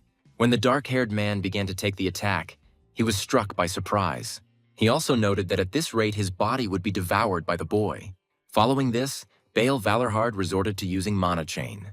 Then, in the place where the duo had once been, an explosion thundered. Suddenly, from the raised dust, His Majesty appeared, having flown several meters. Looking at his uncle, Indrian asked why he had resorted to using the 4 chains. Hearing these words, the dark-haired man was amazed and thought about his own. When Baal Valorhard looked at his blade, he saw only a broken piece of wood. He couldn't believe that the Mana Heart was able to resist the Mana Chains. Following this, the protagonist turned to Count Baal opposite, after which the boy declared that the opponent had lost, which he could not believe. Finding himself in his mind, the protagonist saw in front of him his previous blade shell covered in blood. And a moment later, Indrian woke up. It was just a terrible dream. Suddenly, the boy felt a brutal pain in his chest, causing him to grab his shirt. He was sweating and was very dissatisfied with the after effects of using the anthem. This was the price he paid for forcibly unleashing the power of this powerful ability. After all, the hymn of the true dragon fighter belongs to mythical techniques. Although the boy's body could barely withstand the pressure, the risk was worth it. And yet, this is the first hymn of fighting spirit that Gruhorn has woven himself. He achieved this result with the help of hundreds of battles and thousands of waves of enemies. Thus, a system window with an increase in the anthem rank appeared in front of the main character. While the blonde was rejoicing at his success, a maid entered his chambers, greeting His Majesty. Without hiding the joy on her face, the girl screamed as the young gentleman woke up. She also told how after the duel there was complete chaos. She had never seen the queen so angry. Looking at the blonde's happy face, Adelia told how the count asked her to tell him something. When the first prince came to his senses, hearing these words, Gruhorn himself was all ears. But suddenly he interrupted the maid and said that he didn't want to know yet. After all, he's going to rest a little more if he has such an opportunity. If the spirit damaged by excessive use of the anthem is not properly restored, it will pay with its life. Reality will be layered on top of memories of the past, turning into a kaleidoscope of nightmare. And at some point, the line between them will simply disappear without a trace. And in the end, the main character will go crazy and will forever relive the moments of battles in a consciousness shattered into millions of fragments. Remembering his past nightmare, Gruhorn did not want to find himself in the blade's body again. Without wasting any time, the boy decided to take care of his knight, first telling him about her ancestor. And since she is a descendant of Bayern, she should be able to inherit Agnes's anthem of fighting spirit, the boy noted. After listening to the prince, the girl told how she did not know that her ancestor was so great. The blonde added that to gain her abilities, she would need to become an order of magnitude stronger. Suddenly, he asked Adelia what she wanted to achieve on her path of the sword. Hearing this question, the green-eyed girl thought about the time in surprise, after which she lowered her gaze and hesitated greatly because she did not know what to wish for. When the girl had an idea, she began to scream shyly.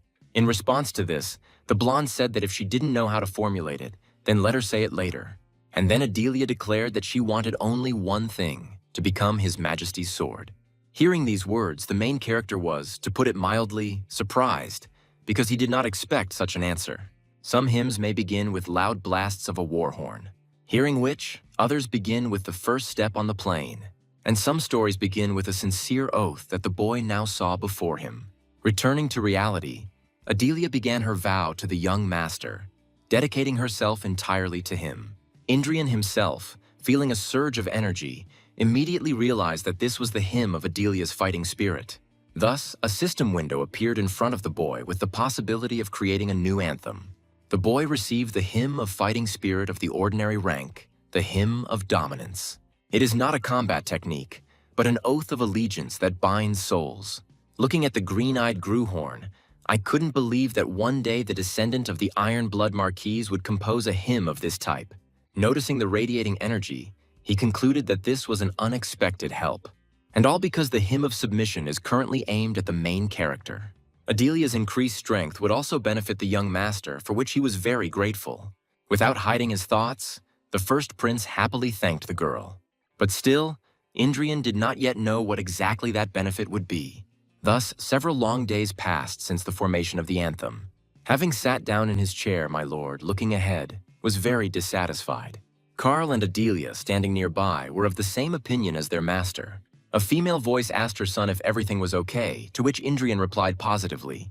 Looking at the queen, He concluded that it was much easier for him to communicate with them. Some hate his body, but Gruhorn feels uneasy with those who loved his previous owner so much. Unexpectedly, the mother assumed that the boy was offended by his uncle. But he didn't wish him any harm, so if his son had any bad feelings, then let him let it go, the dark-haired woman asked. In response, the protagonist said that everything was fine, but the queen could not believe that he was not angry after everything he had been through.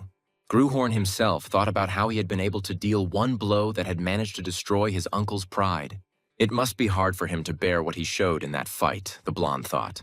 And if anyone is having a hard time, it's Bale Wailerhard, because a wormhole has appeared in his heart. If he has enough strength, he will make a breakthrough, but if not, he will lose even the skill he has now. This means that now everything depends on how the uncle perceives his loss. The queen told how her brother had spent his whole life with the sword and not with people, and that was why he could be so rude. And yet, lately it seemed that the dark-haired one was proud of his nephew, because he personally defended the boy in front of the king. The main character was released from house arrest earlier, only with the help of Bale. But as soon as he lost his vigilance, disaster struck and the count had to endure it hard. Gruhorn himself could not understand why this man would try so hard for him. The next day, a scientist named Niccolò Marchiadel came to see the first prince. Understanding why the bespectacled protagonist was here, he already began to mentally refuse. Then he began to tumble around on the floor and share his opinion about how he didn't want to study. In response, the old man asked, "What if a person does not want to learn? How is he different from an animal?" which made the boy angry. Having sat down, the protagonist declared that he already knew everything he needed. Having listened to all the indignation of the young gentleman, he said that he would not teach him anyway. But he would still like to discuss a couple of topics to find out how good the prince's knowledge was. The main character was not going to refuse such an offer. He thought it was quite good. Thus, after some time, Indrian ardently agreed with the opinion of Niccolò Marchiadelli. The blonde believed that if he gave in, the people around him would sit on his neck. Handing over the book, the old man assured his interlocutor that he would like it. It describes the relationship between the ruler and his subjects, considering contracts and transactions between them. Having read it carefully, the boy agreed that the meaning of all the sentences was clear. And after some time, the main character did not notice how evening had come. Having said goodbye to the young gentleman, Niccolò Marchiadel intended to continue the discussion tomorrow. When Gruhorn thought about it, he suddenly realized that this was a lesson. Thinking about the scientist, the main character noted how cunning and smart he was. The bespectacled man himself was thinking about how the rumors circulating about the prince turned out to be untrue. After some time, Indrian, lying on the bed, did not know what to do. Tossing and turning all over the bed, he thought about how without training there was nothing at all to do. Unexpectedly, my lord learned from the maid how Count Wailerhard came to him. Without thinking twice, he told Adelia to, of course, let the guest in. While waiting for Uncle Indrian to appear, he noted how several days had passed since their duel. And a few minutes later, the man with the scar showed up, but the blue-eyed man was immersed in his thoughts. Seeing his uncle's face, the prince assumed that he still hadn't overcome his inner demon. At that very moment, Bale Wailerhard asked the protagonist for forgiveness, which he didn't expect at all because for him, his uncle had always been an arrogant knight. The dark-haired man added that he had broken his oath by wounding his nephew. Gruhorn himself was thinking about how he had fallen ill because of his own mistake with the dragon fighter's hymn. In addition, the boy remembered how the queen had said that her brother also had a hard time. Returning to the present, Bale Wailerhard asked the boy what he wanted. He also added that he was ready to give his own hand, which the blonde was not very happy about.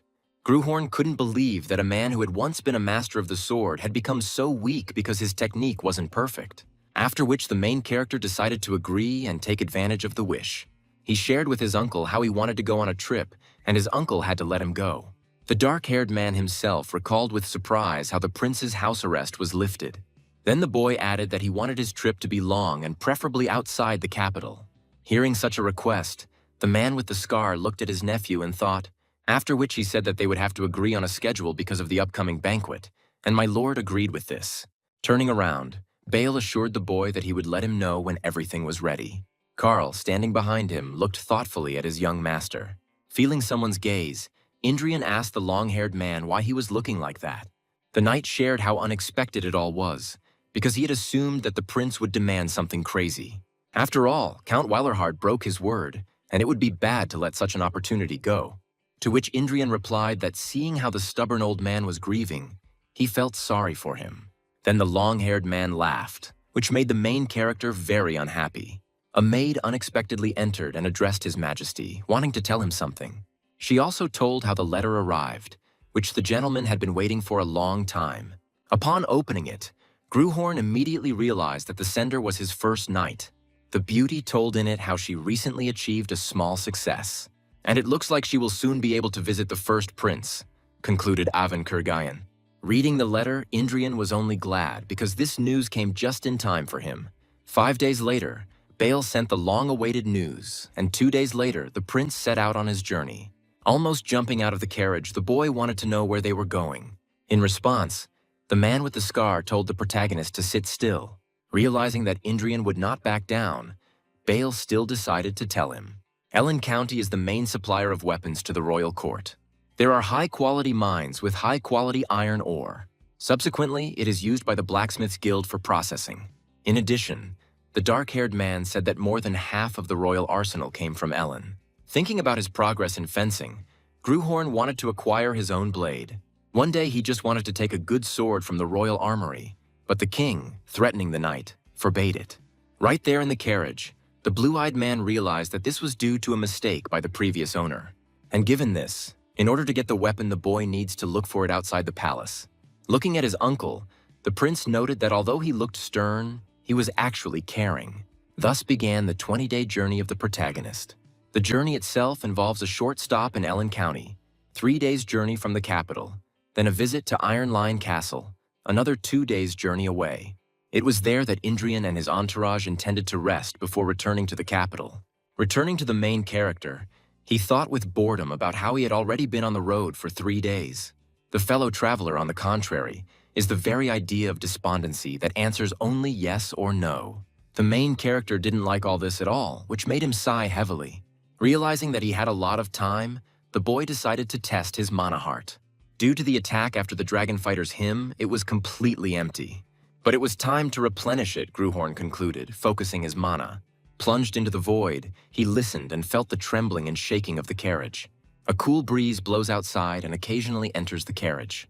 The voices of the escort knights, who communicate with each other on various topics. Listening to all this, the main character began to collect grains of mana, collecting them inside himself, after which the collected mana was sent to the empty heart, wanting to fill it. When the boy opened his eyes while in the space of the heart, he was amazed by something. He couldn't understand how it had ever managed to grow to such a size.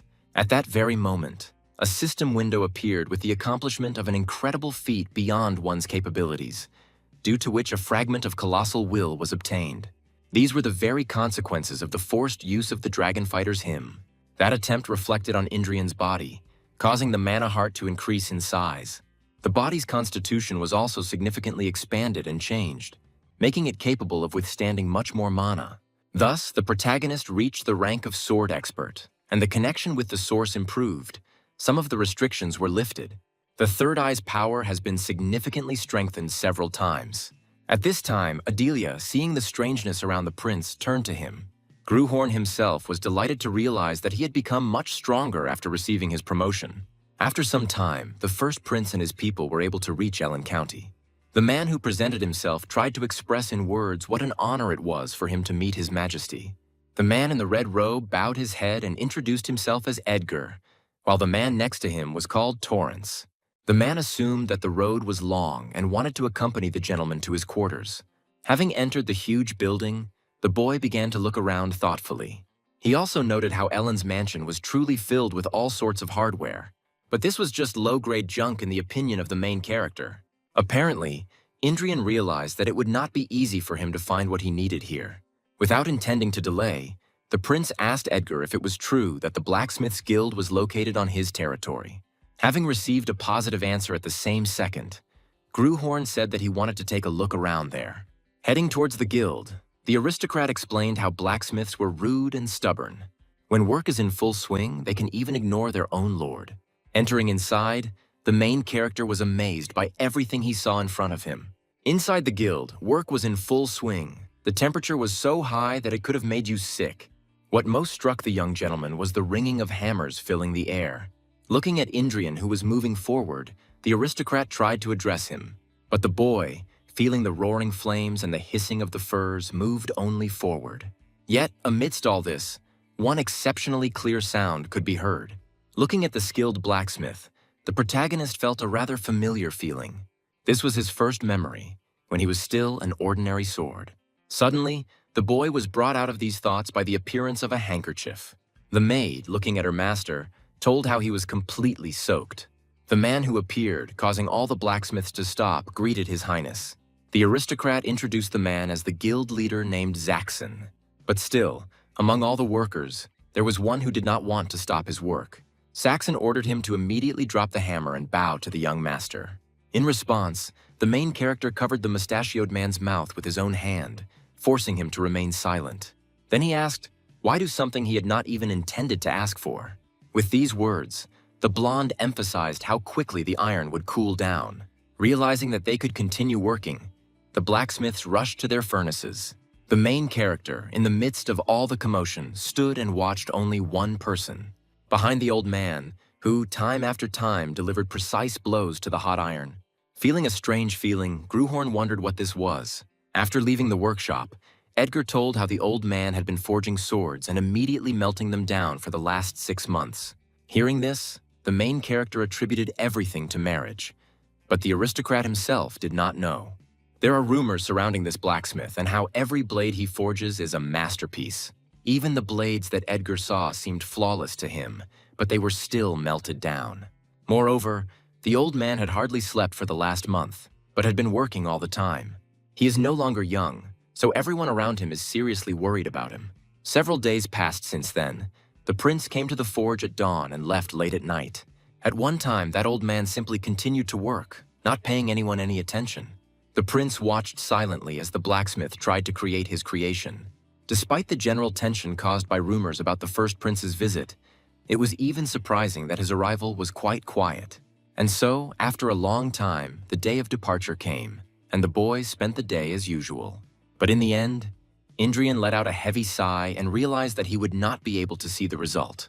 Edgar was watching all this, and had not taken his eyes off the gentleman since the day he arrived. At the same time, the aristocrat saw how deeply disappointed His Majesty was. Not daring to stay any longer, the protagonist told his companions to go. The Count himself also gave in to sadness, as did the guest who had come to visit him. He hoped that the prince would at least catch a glimpse of the master's completed sword. But then, to the protagonist's surprise, Edgar arrived and told him how the master managed to complete his creation. Rushing forward, Indrian, out of breath, finally saw the blacksmith in front of him. The old man, standing with his brainchild, looked at the shimmering rays of the sun on the blade, after which, upon seeing the first prince, he bowed his head and showed his sword. Turning to the man opposite, the blacksmith decided to dedicate his creation to him. Slowly reaching for the magnificent weapon, the protagonist could not hide his emotions. Edgar, who was standing behind, was more amazed by this event than the prince himself. At one time, the old man began to tell how to obtain a first-class creation. First, you need to heat the metal until it becomes like the rising sun and cool it until the steel acquires a crimson hue, like the king's robe. And if everything is done correctly, then a sword will be born, imbued with the spirit of the sun and having a royal stature. Looking at his own reflection on the weapon, Indrian asked the creator if the blade had a name. Then the old man, dripping with sweat, named the sword. It was called Twilight. In response to this, the boy asked the following question: "What exactly is this twilight?" To which the white-haired man said that for him they were pre-sunset, and for His Majesty they were pre-dawn, to which the protagonist noted that for a blacksmith, the old man was a very poetic person. The old man himself, out of breath and looking at the ground, was very happy about something. Following this, he tried to fall from exhaustion, but the boy managed to catch the blacksmith. Trying to lift the man, the blonde ordered to tell his uncle that they would be staying for one night. By nightfall, the main character found himself in a tent with a blacksmith who was feeling unwell. He shared how, at the moment when the prince stood behind him, the sword itself took shape, as if by the will of fate.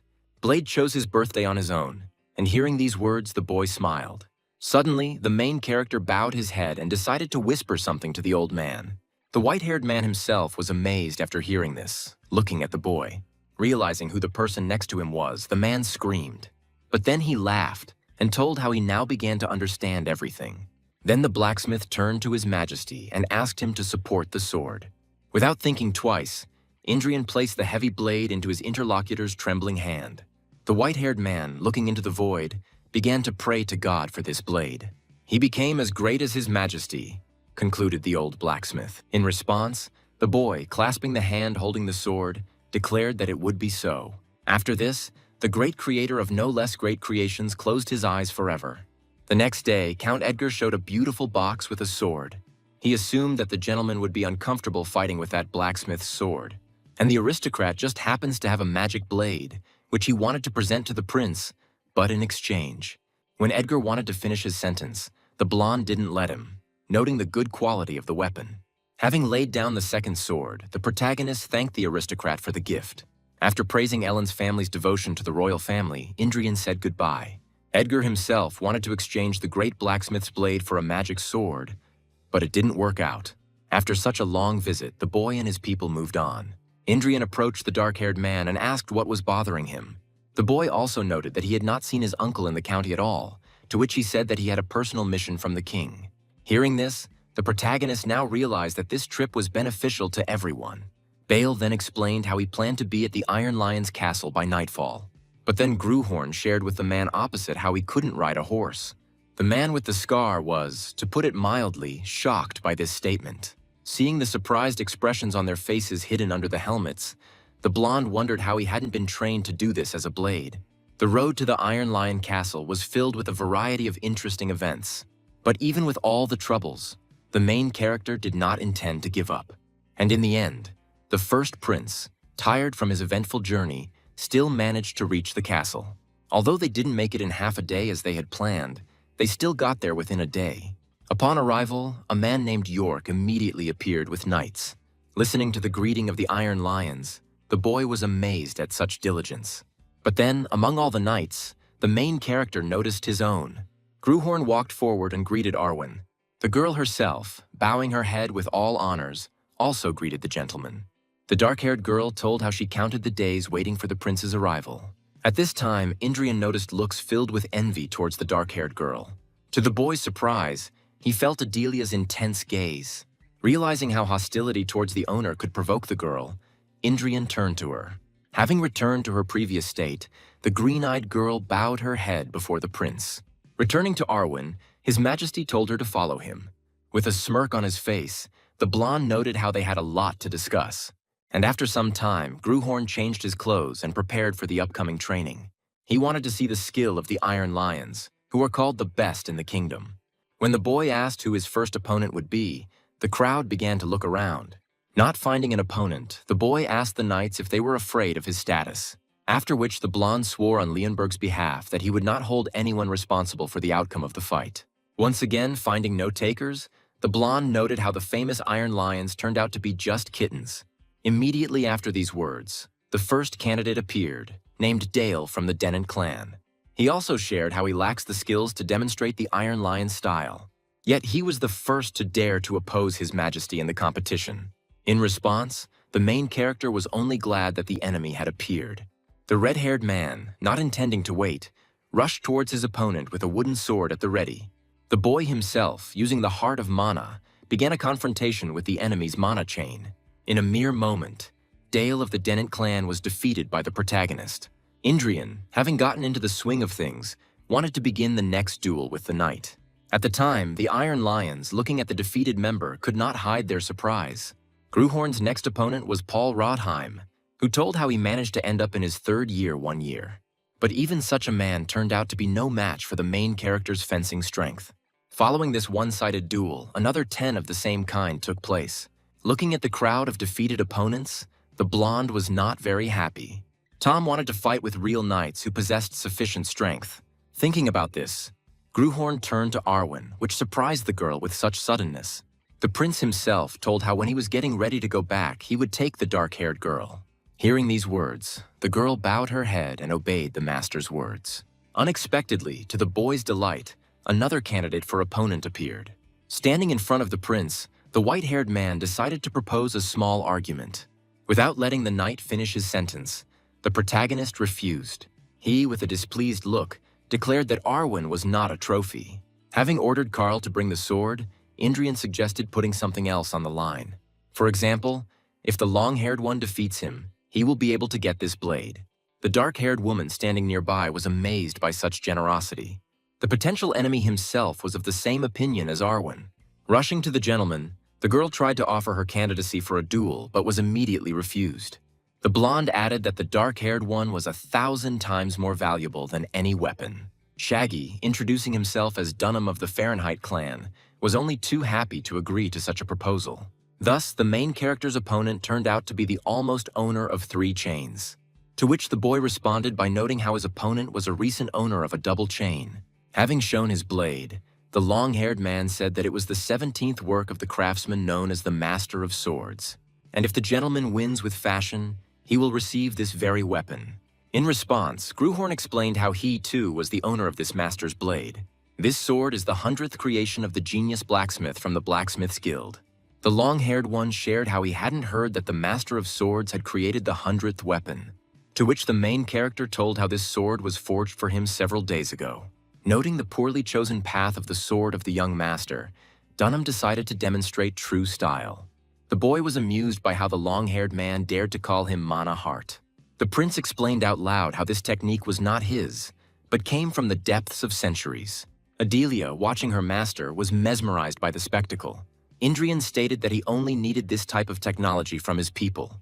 Turning to the girl standing next to him, the main character told her to watch carefully, after which, an aura appeared around the first prince, turning into the form of a swordsman hero. Adelia must watch him for one reason, to follow the same path.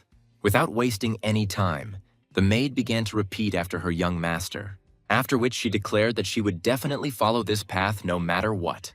At this time, Bale Valorhard was chatting with York over a cup of tea, discussing his 4th visit to the Iron Lion's castle. The man, on the contrary, told how the 4th prince is not interested in the throne, which is why he does not come here. The 3rd and 5th arrived while the 1st was under surveillance due to an incident. Even the 2nd prince had recently dropped by, and no matter how much notoriety there was, it could not be denied that the 1st prince was the rightful heir to the throne. And since things have come to this, the blame lies with the dark-haired one, York declared. After all, if the commander of the 3rd Corps had supported the 1st prince even a little, His Highness would not have found himself in such isolation. York wondered why Bale had only started acting like a guardian now after so much time. Listening to these words, the dark-haired man agreed that he had once truly renounced the boy when he was a tyrant. One day, when Bale was scolding him for drugging himself with a vile potion, the 1st prince rushed at his own uncle with his blade at the ready.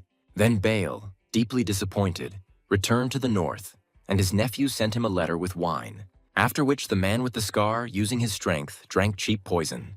By burning his dark-haired one with him, he burned all the pitiful remnants of family feelings. However, the boy who seemed hopeless to his uncle changed dramatically. The 1st prince endured all the grueling training and grew stronger every day. At this time, York recalled how his interlocutor had once said that Indrian should not become king. Now the man realized how his nephew was completely different from what he had been in the past. With these thoughts in mind, Bale asked the man across from him to give the boy a chance, at least so that he would be on equal terms with the other princes. After which, the dark-haired man bowed his head and once again asked York to help him. Listening to Count Weilerhard, the brown-haired man shared that he didn't understand one thing: who had changed, the 1st prince or Bale. Suddenly, a knight appeared and turned to his lordship Valabin for attention. The reason was the very 1st prince who had recently appeared, which astonished the duo. Heading towards the protagonist, York shared that there was no point in worrying him. Dunham knew his limits. Even in a duel with real swords, he is unlikely to maim a member of the royal family. In response, Bale noted how his interlocutor should worry about the knight, not the boy. Hearing such a statement, the brown-haired man found himself in a state of confusion and called the dark-haired man strange. When the duo arrived at the place, they saw a long-haired man flying in front of them.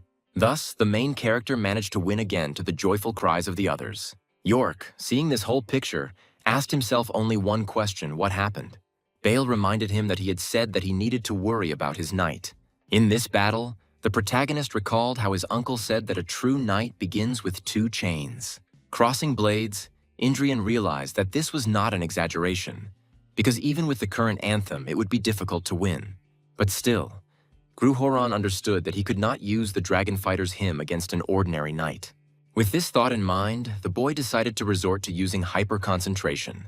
Having focused his mana into the heart, the protagonist prepared to receive the enemy's attack. As he rushed forward with his sword, the blonde felt a familiar feeling, just like the day lightning struck. After the boy's lunge, the opponent was sent back several meters. Then the next enemy appeared, whom Indrian no longer heard. Fully concentrating on the fights, the blonde rushed ahead. Having not achieved the desired result the first time, Indrian tried again, and thus the main character was able to defeat 3 more opponents. After some time, when evening had already arrived, there were no more volunteers for the duel. The knights standing nearby began to praise the honor of His Majesty the First Prince.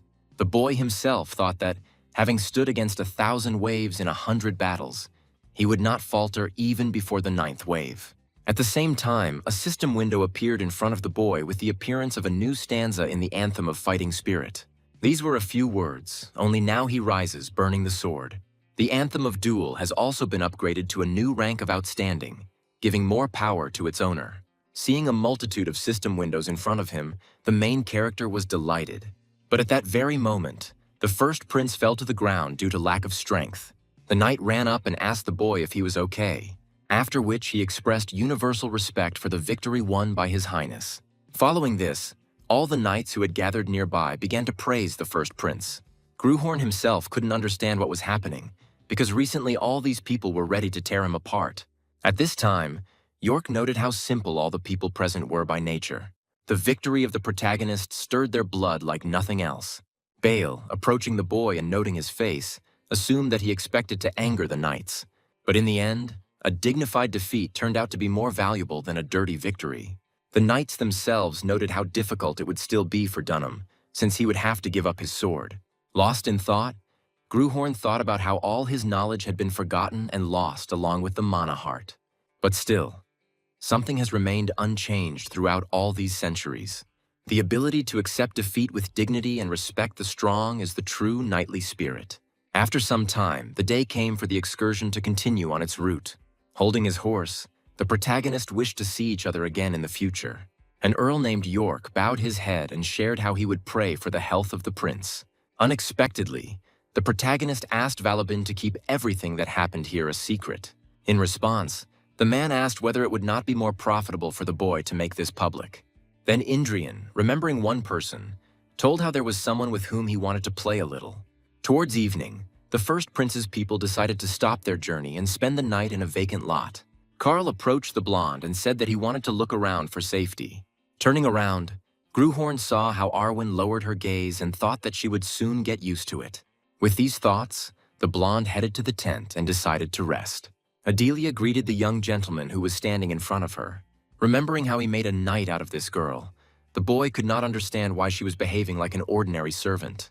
Seeing His Highness's dissatisfied face, the girl tried to find out.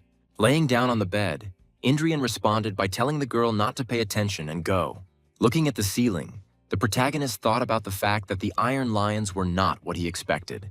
Most rank-and-file knights couldn't wield a sword better than a B rank, and in the past, people only reached the intermediate level after a lifetime of hellish training. And now such people become experts by the age of 20 or 30. Although the level of superhumans has fallen immeasurably, the level of ordinary people has risen sharply. And yet, it's all thanks to the mana chains, the protagonist concluded, standing up abruptly. His uncle is someone who in the past could have made a move on transcendence. That's why the boy was so upset that he gave up this opportunity. However, in this era, it is impossible to achieve anything beyond the exceptional level. Because of which, ultimately, it all comes down to the passage of time. Gruhorn, admitting how little he knows this era, decided to start studying from the very beginning. A voice that suddenly appeared noted the nephew's good mood. Bale added that if the boy puts in all the effort, he will be able to fulfill his dream. Seeing the confusion on Indrian's face, he explained that if other princes had been in his place, they would not have been able to get along so easily with the lions. It was a very wise decision, Ian, the scarred man concluded. Hearing this form of his own name, the blonde could not understand what had happened to his uncle. Then the man with the scar asked the prince if he remembered the bet. If we are talking about defeating the third prince, then yes, Indrian shared. At one time, The man recalled how they argued about winning against any knight with a double chain. Realizing that the boy had fulfilled his promise, Bale decided to keep it. Looking at the approaching dark-haired Gruhorn, I didn't understand what he wanted to do. The uncle himself introduced himself by his own name and stated his position in the kingdom. Officially declares support for the first prince, Indrian Leonberg. Now the main character understood why his uncle's attitude towards him had changed. He couldn't understand when he said that he wanted to take the royal throne. This statement from my uncle eventually had the effect of a bomb exploding. The crowd that surrounded the first prince expressed its sincere congratulations. The newly arrived royal knights and soldiers almost danced with joy. And the servants sent from the palace fussed around the boy all the time. And thus the first prince suddenly found himself at the center of all the discussions. Unable to bear this, the blonde ordered everyone to be sent back immediately. Carl told that the people who arrived would not leave, because they were here by royal decree. Then the main character asked to remove these people from his sight because they were bothering him. Having sat down, the boy breathed a sigh of relief when all the extra people left the room. But then this deathly silence was broken by the door suddenly opening. It was the third prince, upon seeing whom Indrian asked what he wanted. Gillian was angry that his brother was secretly learning fencing from Valorhard. In response, the protagonist asked who learned what from whom, which angered the third prince even more. Pointing his finger at the boy, Gillian declared that he would pay dearly for this deception. Gruhorn himself was thinking about how he didn't need the throne, so why did he need these problems?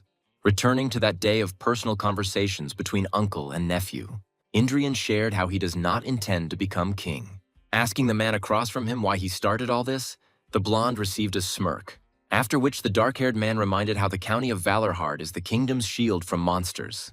And as long as the royal family remembers the severity of winter, nothing bad will happen to his family.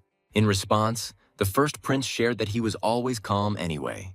And then Bale asked his nephew if he knew what the fate of the firstborn who did not inherit the throne would be. The situation will not change no matter how much Indrian buries his head in the sand. But he must remember, the birthright will only disappear with him, the man concluded as he left.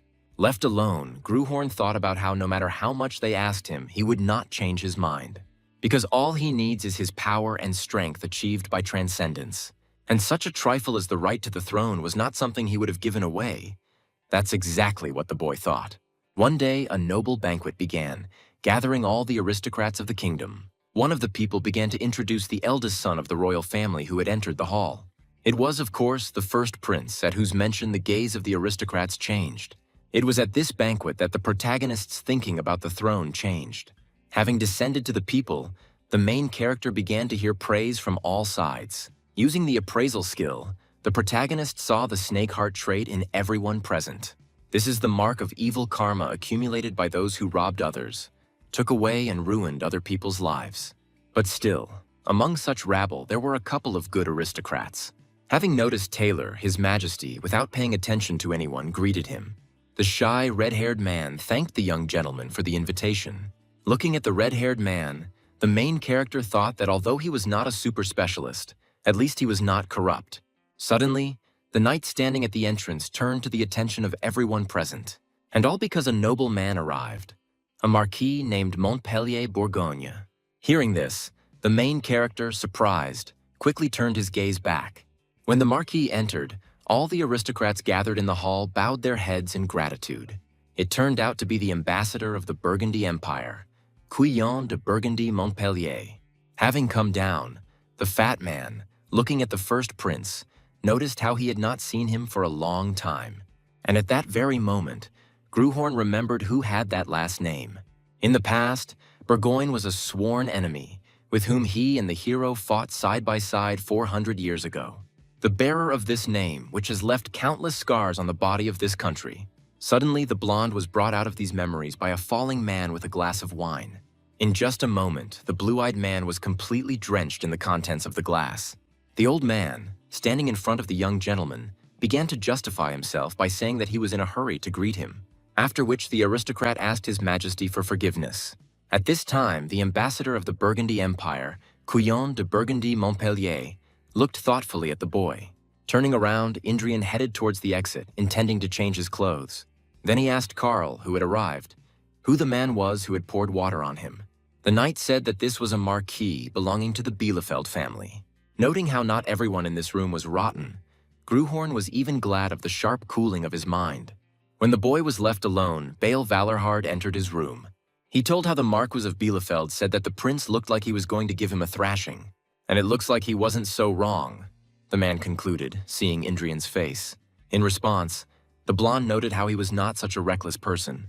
He simply could not understand why the nobles showed more sincere respect to the vicious House of Burgundy, which boasted of its power in the heart of the kingdom, than to the royal family. The atmosphere was too tense to call it peace, and the attitude too one-sided to call it an alliance. The main character could not understand how the country had reached such a state. In response, Baal looked down and shared that there was a whole story behind it. In the past, the kingdom steadfastly repelled numerous invasions by the empire. However, as time passed, the empire grew and the gap between them widened. In the face of an empire that had become a superpower, the kingdom had no choice but to bend its knees. Then the boy's head was pierced by the thought of why this happened. Despite being a small country on the outskirts of the continent, the kingdom had something that allowed it to stand up to the empire. Since the nation's founding, achievements such as battle anthems have been accumulated flawlessly. And yet, in the end, the kingdom was all lost, Gruhorn realized.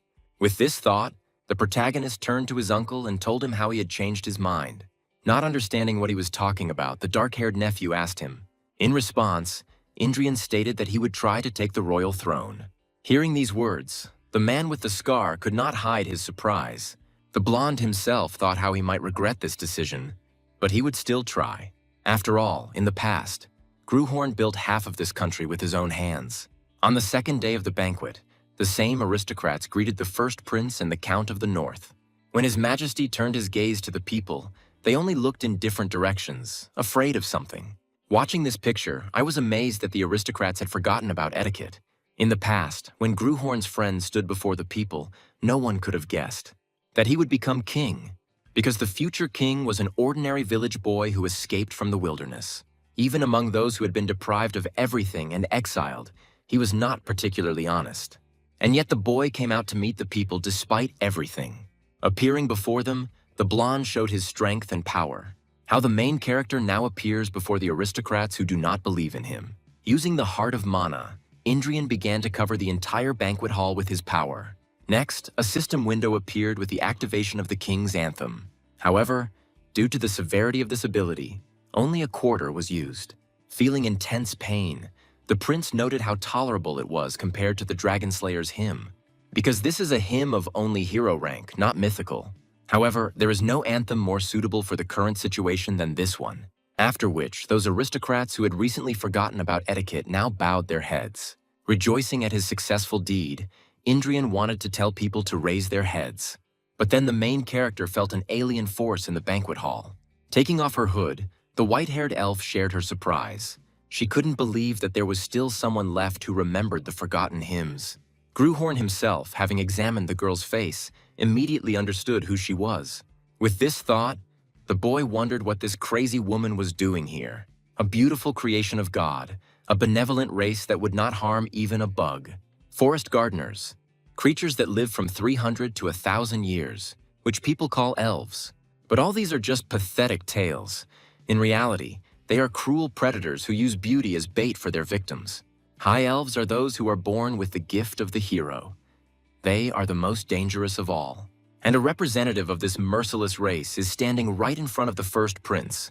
The white-haired one was an elder of the elves who lived for at least 1,000 years. The dancing man swordsman, Sigrun. In the past, the white-haired girl wanted to get Gruhorn after the death of its owner. Receiving refusals, Sigrun only wanted to take this blade for herself even more. Remembering the past, the blonde noted how now the girl does not understand who is standing in front of her. Following these thoughts, the girl asked the prince if they had met before. Denying this, the protagonist shared that he had never met elves before. Sigrun, looking at the blonde man's face, declared that he was lying. She also told how people react in two ways when they first meet an elf. They charm ordinary men with their beauty, as is the case now, and others are those who have a developed sense of smell, which is why they are very wary. As for His Majesty, he still doesn't reach one of the reactions. The blue-eyed man himself responded by saying that he has his own standards of beauty. Hearing these words, the white-haired girl only looked at the man with contempt. Putting on her hood, Sergen decided to say goodbye. sharing the joy of meeting. The main character was only glad that the merciless woman of his past was gone. After some time, the search for a bride for the first prince began. The first candidate turned out to be a child. Seeing the next one, the main character noticed how much she was afraid of him. Another girl looked like she had come to fight against the prince. Thus, the queen and her son let all the candidates through. Unable to bear it, the woman decided to remind him that the bride should be healthy, beautiful, and from an influential family. Suddenly, a servant standing nearby told how a delegation of elves was requesting an audience. The white-haired elf who appeared bowed her head and introduced herself as Sigrun of Viscum. The woman, upon seeing such guests, noted how long it had been since they had visited the kingdom. The girl then asked if the first prince was really looking for a bride. Having received a positive answer, Sergen explained how she was a high elf from a noble family. At this time, Gruhorn was thinking about how he didn't like where this conversation was going. Returning to the white-haired girl, she told about the small age difference with the prince. Beaming in public, Sergen began to praise her race in the role of an ideal wife. Having been treated by Indrian himself, she shared how she felt when she saw him. She felt that they were destined to be together, which made the boy wary. And all because elves do not lie about their own fate when they talk about it. The queen was amazed by such confidence on the part of the white-haired girl. The people nearby also began to whisper about how seriously the elves took their fate. Then the main character unexpectedly grabbed Sigrun by the hand. Seeing the happy girl behind him, the boy decided to step away for a few words with her. The aristocrats who observed this scene were surprised by the debauchery in broad daylight. Thus the two were left alone, locked in the nearest room. When the boy asked, the elf said that she had come here to strengthen ties with the kingdom. But after this, Indrian, calling the white-haired woman an elf elder, asked again why she had arrived. Then he began to name all the girl's titles, such as the executioner, who had been killing for hundreds of years for the sake of his family, and the sword of Viscum. He assumed that the girl was here on reconnaissance or on some kind of mission.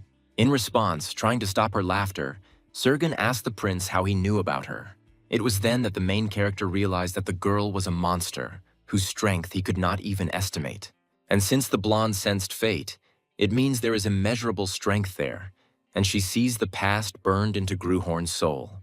The girl, noting the prince's knowledge, said that it would be stupid to remain silent in her presence. To which the main character replied that he understood everything perfectly. "It's as stupid as chatting with a girl," said the first prince. After which the blonde asked the girl to stop recklessly interfering in his fate. The main character himself mentally understood how Sergen was a little interesting.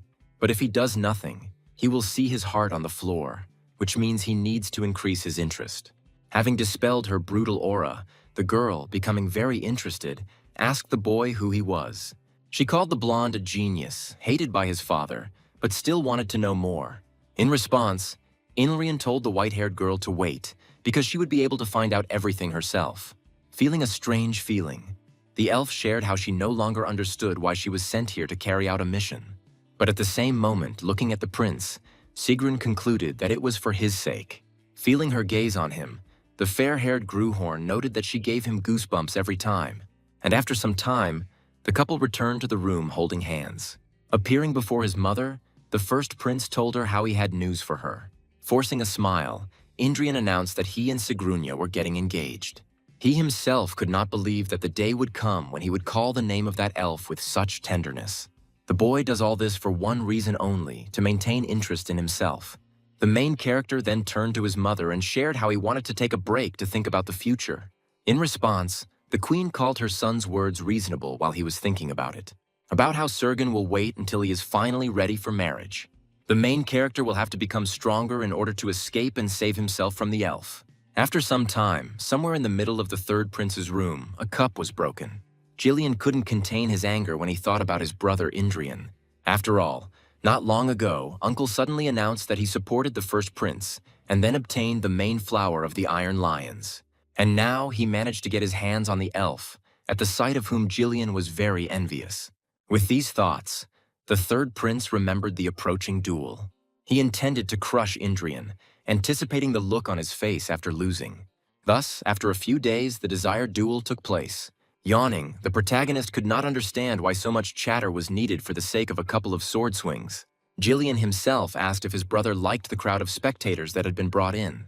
In response, the blonde shared how he noticed one thing. The kid talks too much. Angered by these words, the third prince wished for his opponent's quick defeat. And at that very moment, Jillian seemed to have broken free from his chain and headed towards his opponent. The boy told how he initially wanted to play with his opponent. But lately there's so much to do that there's no time to waste, Gruhorn said, delivering one precise blow. The spectators gathered nearby were amazed at how quickly the fight ended. The knight was also, to put it mildly, surprised by the swift strength of the protagonist. Thus the duel between the first and third prince ended in Indrian's favor. The knight who was awarded the role of chief judge announced the rightful winner. The assembled crowd only now began to realize that the blonde had won. Having gone about his business, the protagonist was displeased that the nobles had come running to watch a children's fight. At this time, the audience began to discuss Jillian, who showed promise as a knight. When the third prince woke up, the first thing he did was insult the main character.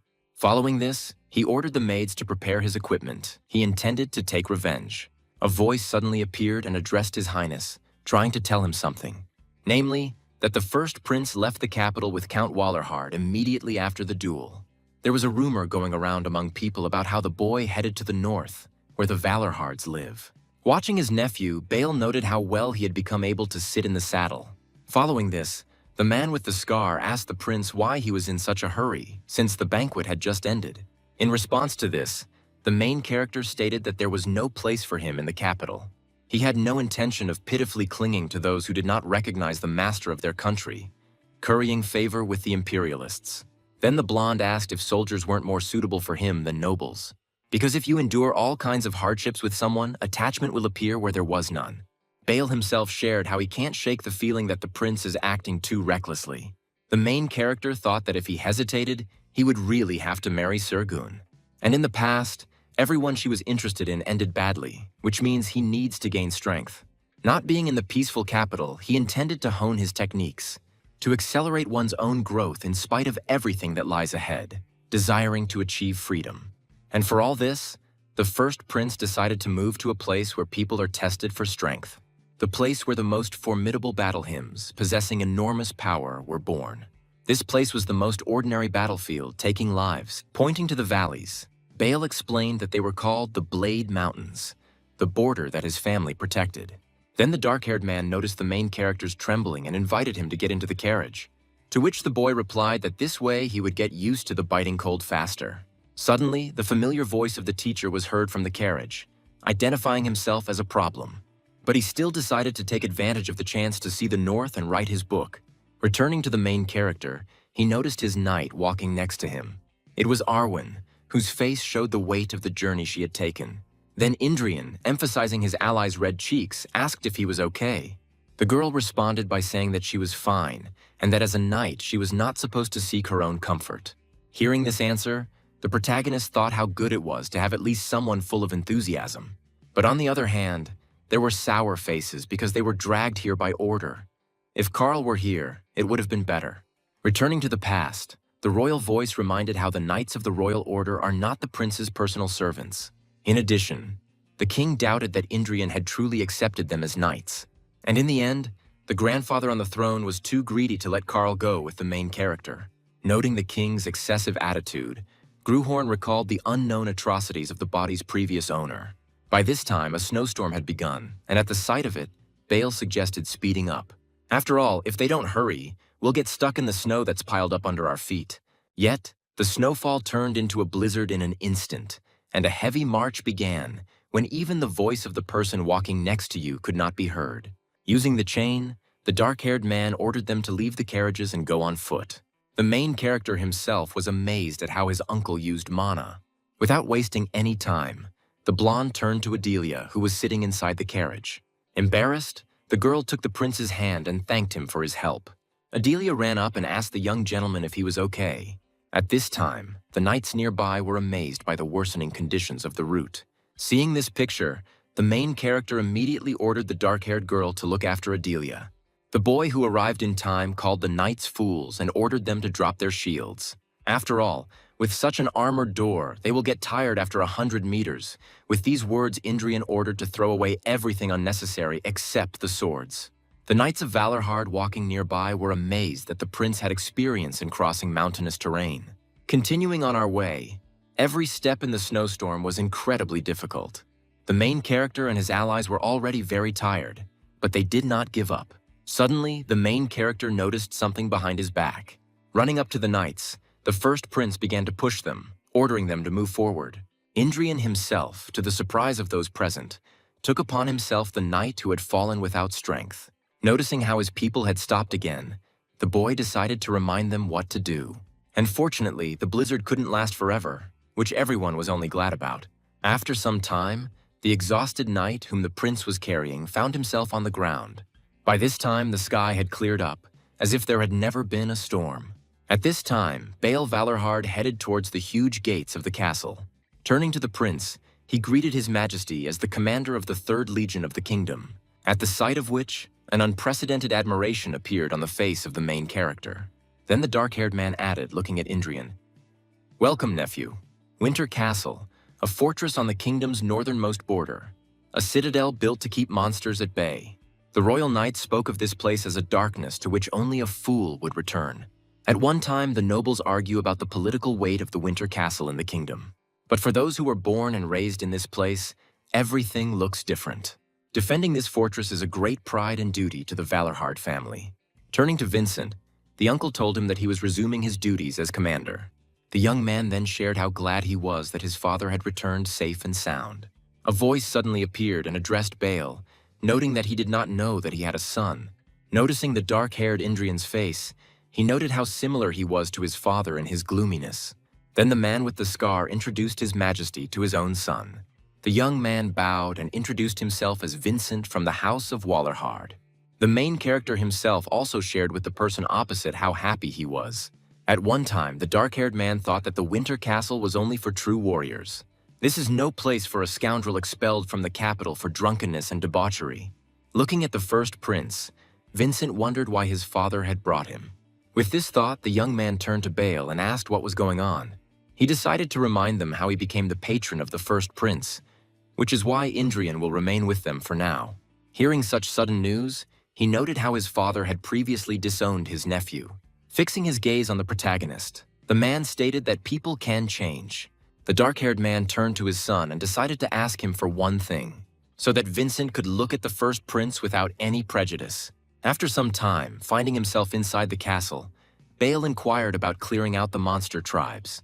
The young man said that they had already taken up the matter, but with the arrival of his father, they planned to take it more seriously. At this time, the main character was eating and eavesdropping on the Valorhard's conversations. The main problem for the Winter Castle at the moment were the orcs. A group of less than 20 heads settled at the foot of the mountain, and arrows alone would not be enough to deal with such a crowd.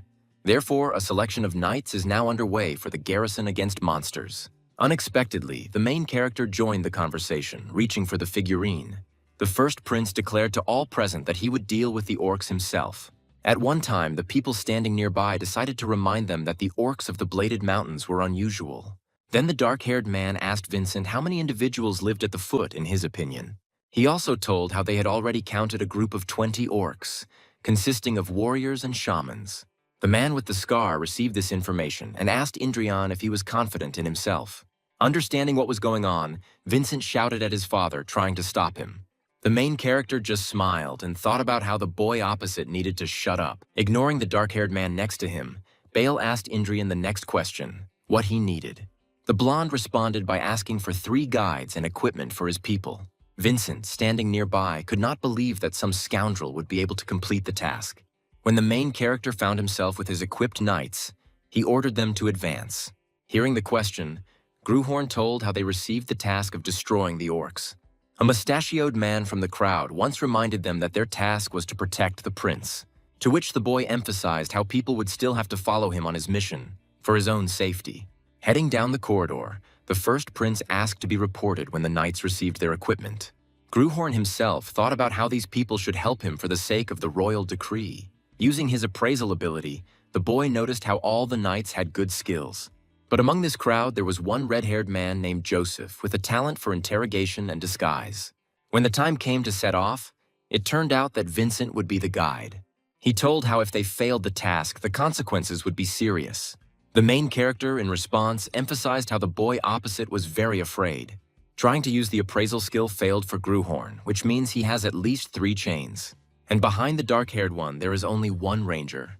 The remaining knights, disguised as rangers, will intervene if things get tough. The boy himself was not at all disappointed by these facts, but on the contrary, they made him laugh. Seeing Adelia trembling, the young master told her how she would not take part in the task. Thus, the main character and his people set out. Vincent kept going on and on about how the Blade Mountains were a dangerous place. Suddenly, a snow-white hare darted past the main character, afraid of something. The guide standing nearby became wary because this small event meant one thing. Nearby is the very group of orcs they are hunting. Using gestures to describe what he saw, the guide asked Indrian what the plan was. By raising his hand, the main character ordered the people standing behind him to get ready. At this point, the green thug noticed a crowd of people quietly approaching. Gruhorn himself mentally noted how long it had been since he had seen these scum. At the same moment, a hail of crossbow arrows was released onto the crowd of monsters. Then a heavy tread began to shake the earth as it approached the people. Hearing the roar filled with killing intent, the boy rushed to attack. With just one precise swing, one of the orcs was defeated. The sticky smell of blood began to dissipate in the cold air, making Gruhorn very bored.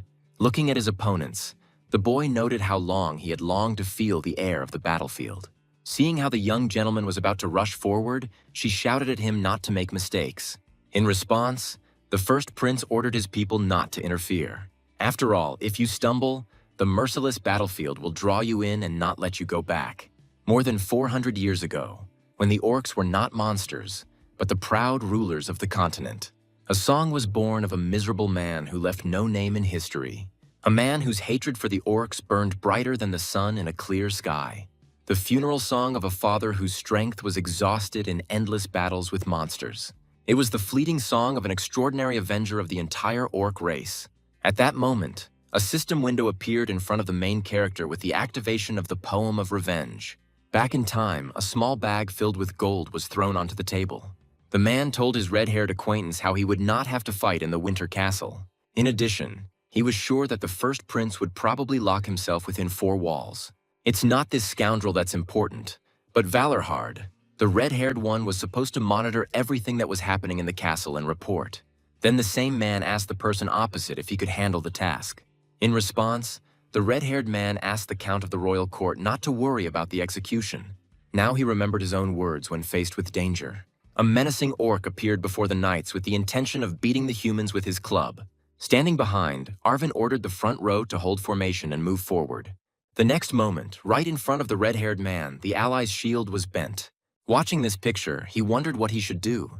But we didn't have to wait long because the dark-haired girl ordered an attack. To the knight's surprise, his weapon seemed to have been caught by someone. It was an orc who wasn't very happy about the damage he received to his arm. While the red-haired man was thinking about how to survive, a flash appeared behind him. It was Arvin, and in an instant the girl managed to get to the monster and take its life. Standing before the redhead, she reminded him that on the battlefield he must not let go of his own weapon. In response, the frightened knight accepted his mistake and thanked his savior. Remembering the location, people put on the ready in front of a crowd of orcs. Holding the blade in front of her, the dark-haired woman ordered the knights to attack. She herself thought how they couldn't retreat in front of such a large number of opponents. Arvin was immediately brought out of these thoughts by the unexpected appearance of a blood-colored aura. A moment later, a bloody blade appeared from the chest of a huge orc. The owner of this sword was the main character, immersed in the battle with all his mind. Having finished with one monster, energy began to ooze from the blonde's body. Seeing the boy worried about the state of his majesty, the people called out to him. But Indrian didn't even hear these words, but only rushed further forward. At this time, memories from the past began to appear in Gruhorn's head. He came to the conclusion that no matter how much he killed, it was still not enough for him. The hero from the past desired the enemy's blood even more, which is why he wandered through the wastelands where the orcs ruled. At the sight of the approaching club, the warrior jumped up and raised his blade to strike. And in a miserable moment, the formidable enemy was defeated with one precise blow. Fighting non-stop, the mana in the hero's heart has long since dried up due to bloodthirsty use. But the warrior did not stop, his body radiating blood-colored energy. With each battle, he became more and more powerful, going beyond his own limits. But in the end, human old age proved stronger than the will of this warrior. Because of this, the once strong hero began to become weaker with each battle. Only the demonic blade in his hand could keep his body alive. Burning up the remnants of his strength, the swordsman wanted to achieve one thing. His desire was revenge. He wanted to kill all the monsters in his path. It was a requiem for his beloved wife and little daughter, whose lives were taken by monsters. This man's entire life was dedicated to murder, leaving a bloody trail of monsters behind him. And yet, after some time, the warrior managed to meet his sworn enemy. But the man who had seen many battles by this time had turned into a walking dead man. When the white-haired man appeared before the monster, the latter immediately rushed to attack. In a few moments, the hero managed to find himself at the level of the monster's head. Suddenly, the hand of a huge orc appeared and turned out to be faster than the actions of a man. The monster, not sparing its enemy, pressed him into the ground with all its weight. And in the end, no desired miracle happened. The white-haired warrior who had won many battles against the orcs was defeated. However, this man did not give up until the very end of his life, which had absorbed a lot of blood. It was then that a story was born that no one was ever able to hear. This was a legend that did not penetrate into the world of people, but there was still one person who knew about it. It was the main character, who only by this time had come to his senses from his own memories. When the first prince woke up, the entire surrounding area was covered with the bodies of defeated orcs. On the other side of the battle, Indrian's people were still trying to fight off the monsters. The main character, realizing his old memories, began to understand. The power that the main character used was the unfinished hymn of vengeance. And then Gruhorn decided to finish it, rushing to exterminate the orcs. Cutting his way through, Indrian met an orc in front of him whose belly was pierced through. At the same time, a system window appeared with the addition of a new stanza in the Hymn of Vengeance. A mountain of green corpses grows upward, and beneath it a scarlet lake spreads. And standing before him, he honors their souls, concluded the protagonist, reading a new stanza. Thus, the Hymn of Vengeance was recreated as the Hymn of Requiem. At this time, after the end of the battle, Indrian noticed how the dark-haired man raised the banner. A second later, Vincent broke the orc's banner, thereby declaring the monster's defeat. The dark-haired man, raising a broken stick with a red cloth, declared victory. The allies standing nearby shared this joy with Vincent. The main character himself did not stop watching the dark-haired man, thinking about his name. Vincent, the heir of a family who dedicated his entire life to the war against monsters. At the same time, he bears the same name as the unfortunate avenger who, in the distant past, gave his life dreaming of exterminating the orcs. Finally, the warrior declared that even in the next life he would continue his revenge. Then Indrian saw a dark-haired man with a displeased expression in front of him. Noticing his ally's expression, he asked what Vincent wanted. Then, bowing his head, the warrior extended the banner, asking His Majesty to accept it as a gift. After all, the warrior who fought the bravest gets the right to take the enemy's banner. This is the priceless symbol of courage that amazed the boy. In addition, Vincent and the other knights simply wanted to present the banner to His Majesty. Then Arwen arrived and turned to her young master. She shared how she admired the prince's bravery, which she saw in battle. Then all the people who took part in the battle with the orcs bowed their heads before His Majesty, after which the main character, raising the banner, declared victory over the orcs. After these words, the allies flared up and began to shout the name of His Majesty. And then they also warmly welcomed the first prince to the Winter Castle. Victory, honor, glory, all of this was now in the hands of the main character. Ignoring Vincent, the boy continued to boast. Suddenly, the first prince heard the number 16 spoken. It was the dark-haired one who shared how he managed to get the banner 16 times. The warriors standing nearby noticed how their commander was bragging again. In response, the main character, to Vincent's surprise, continued to rejoice in her victory. Then, from the dark-haired man's face, one could understand how much he didn't like it. After some time, a red flame appeared in the middle of the snowy valley. Turning to Indrian, the younger Valorhard explained how, despite fighting an elite squad of orcs, their losses were minimal. But still, Arwen shared how much she didn't like it all, to which Vincent stated that victory would be the best gift for the dead, because their family usually commemorates their dead comrades with the blood of orcs. Hearing and seeing Vincent, the protagonist is once again surprised by his resemblance to the Avenger. Gruhorn even had the thought that the younger Valorhard was the reincarnation of a warrior from legend, after which Indrian asked whether the Third Legion always sent so many men. The dark-haired man noted the coincidence, because there was a squad of rangers nearby who decided to agree to help. The main character himself assumed that they didn't trust him and decided to play it safe. But then the words of the younger Valorhard brought the protagonist out of these thoughts. Tom was curious as to why the orc squad needed this surprise raid, and why didn't any of the ranger squad spot them? With these words, Vincent suggested returning to the castle. After some time, Bale, who had come out of the fortress, noted how well the warriors had tried. Tom was happy to greet the returning people of the Winter Castle. Without thinking twice, Indrian rushed forward, talking about receiving the orc banner. Seeing this, the rest of the castle's warriors began to congratulate His Majesty. At this time, the blonde knights had already counted the prince's boasting for the 11th time. Vincent told his father about the strange things that happened in the mountains. He also suggested that perhaps the orcs were tracking the victim, but this was still a bad sign. After listening to his son, Bale suggested that the returning warriors rest. Then the main character noticed Vincent's strange look at him. He turned to His Majesty and once again thanked him for his help.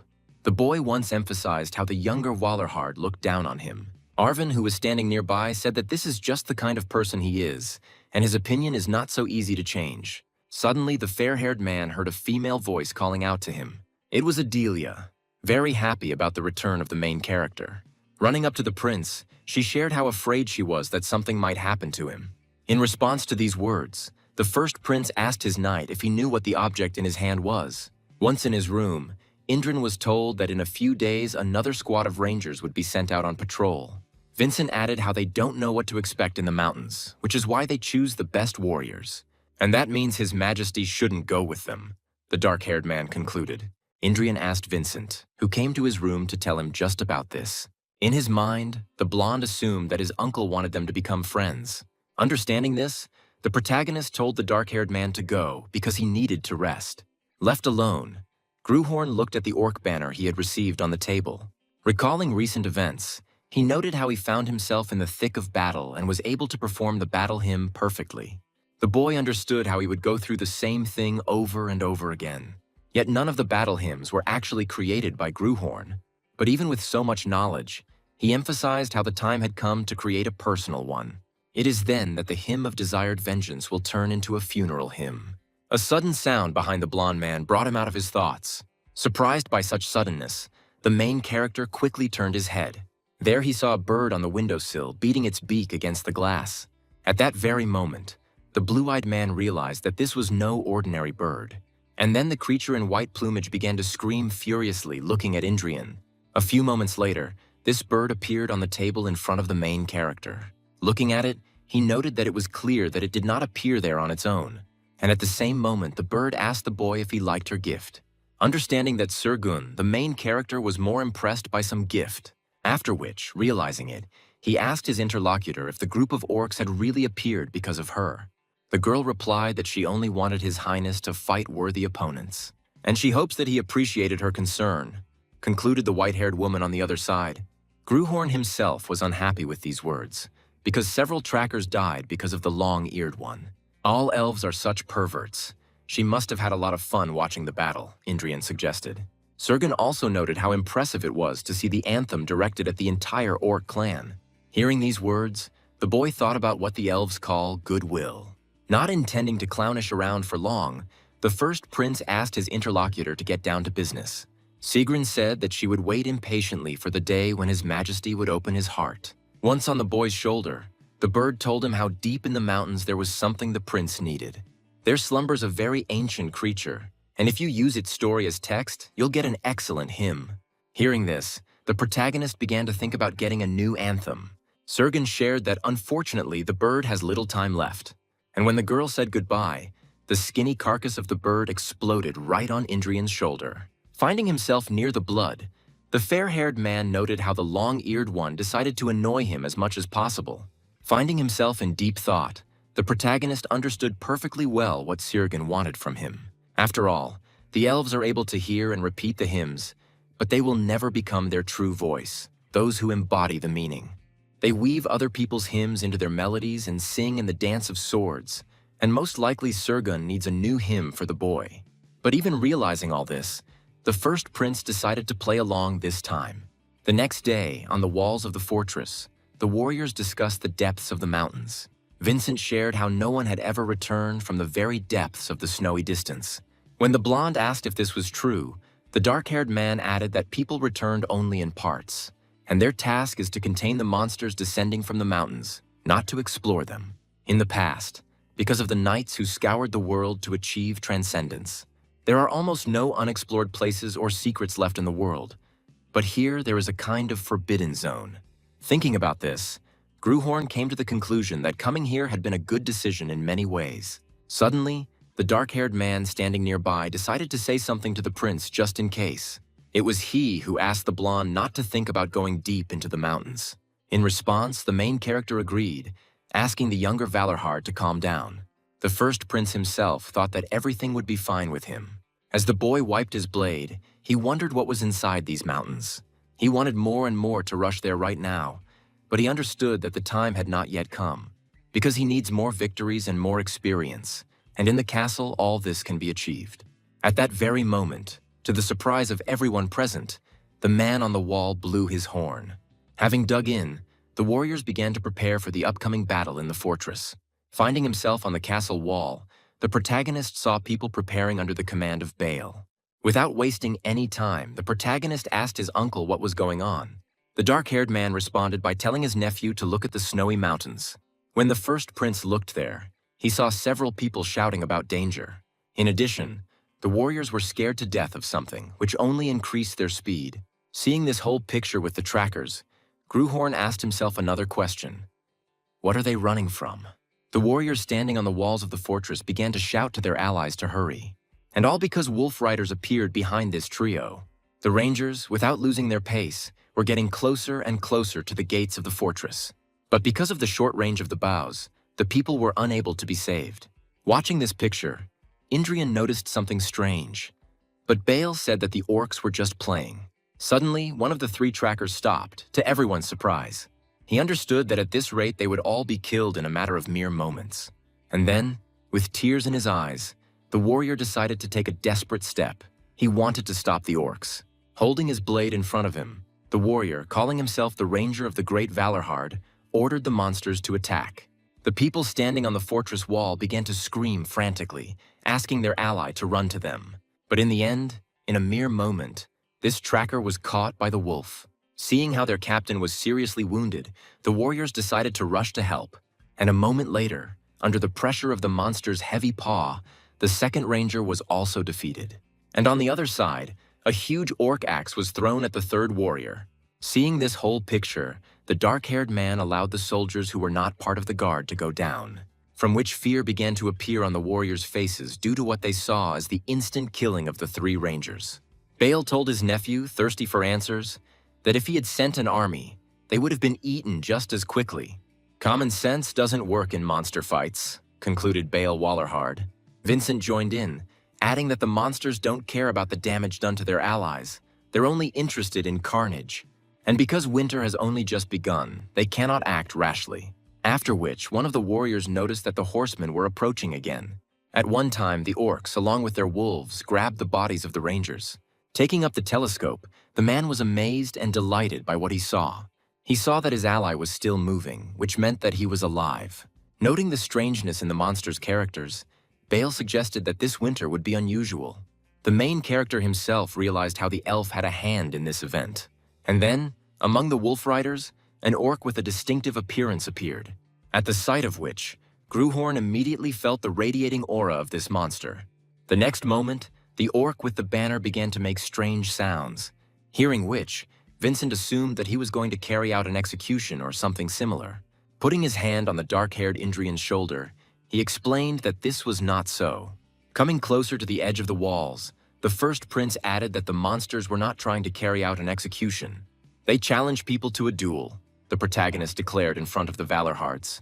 Indrian himself began to realize what kind of dormant creature Sergen was talking about. This huge orc wanted to fight the humans for honor and courage. He wanted to restore the good name of his legion for the great orc king.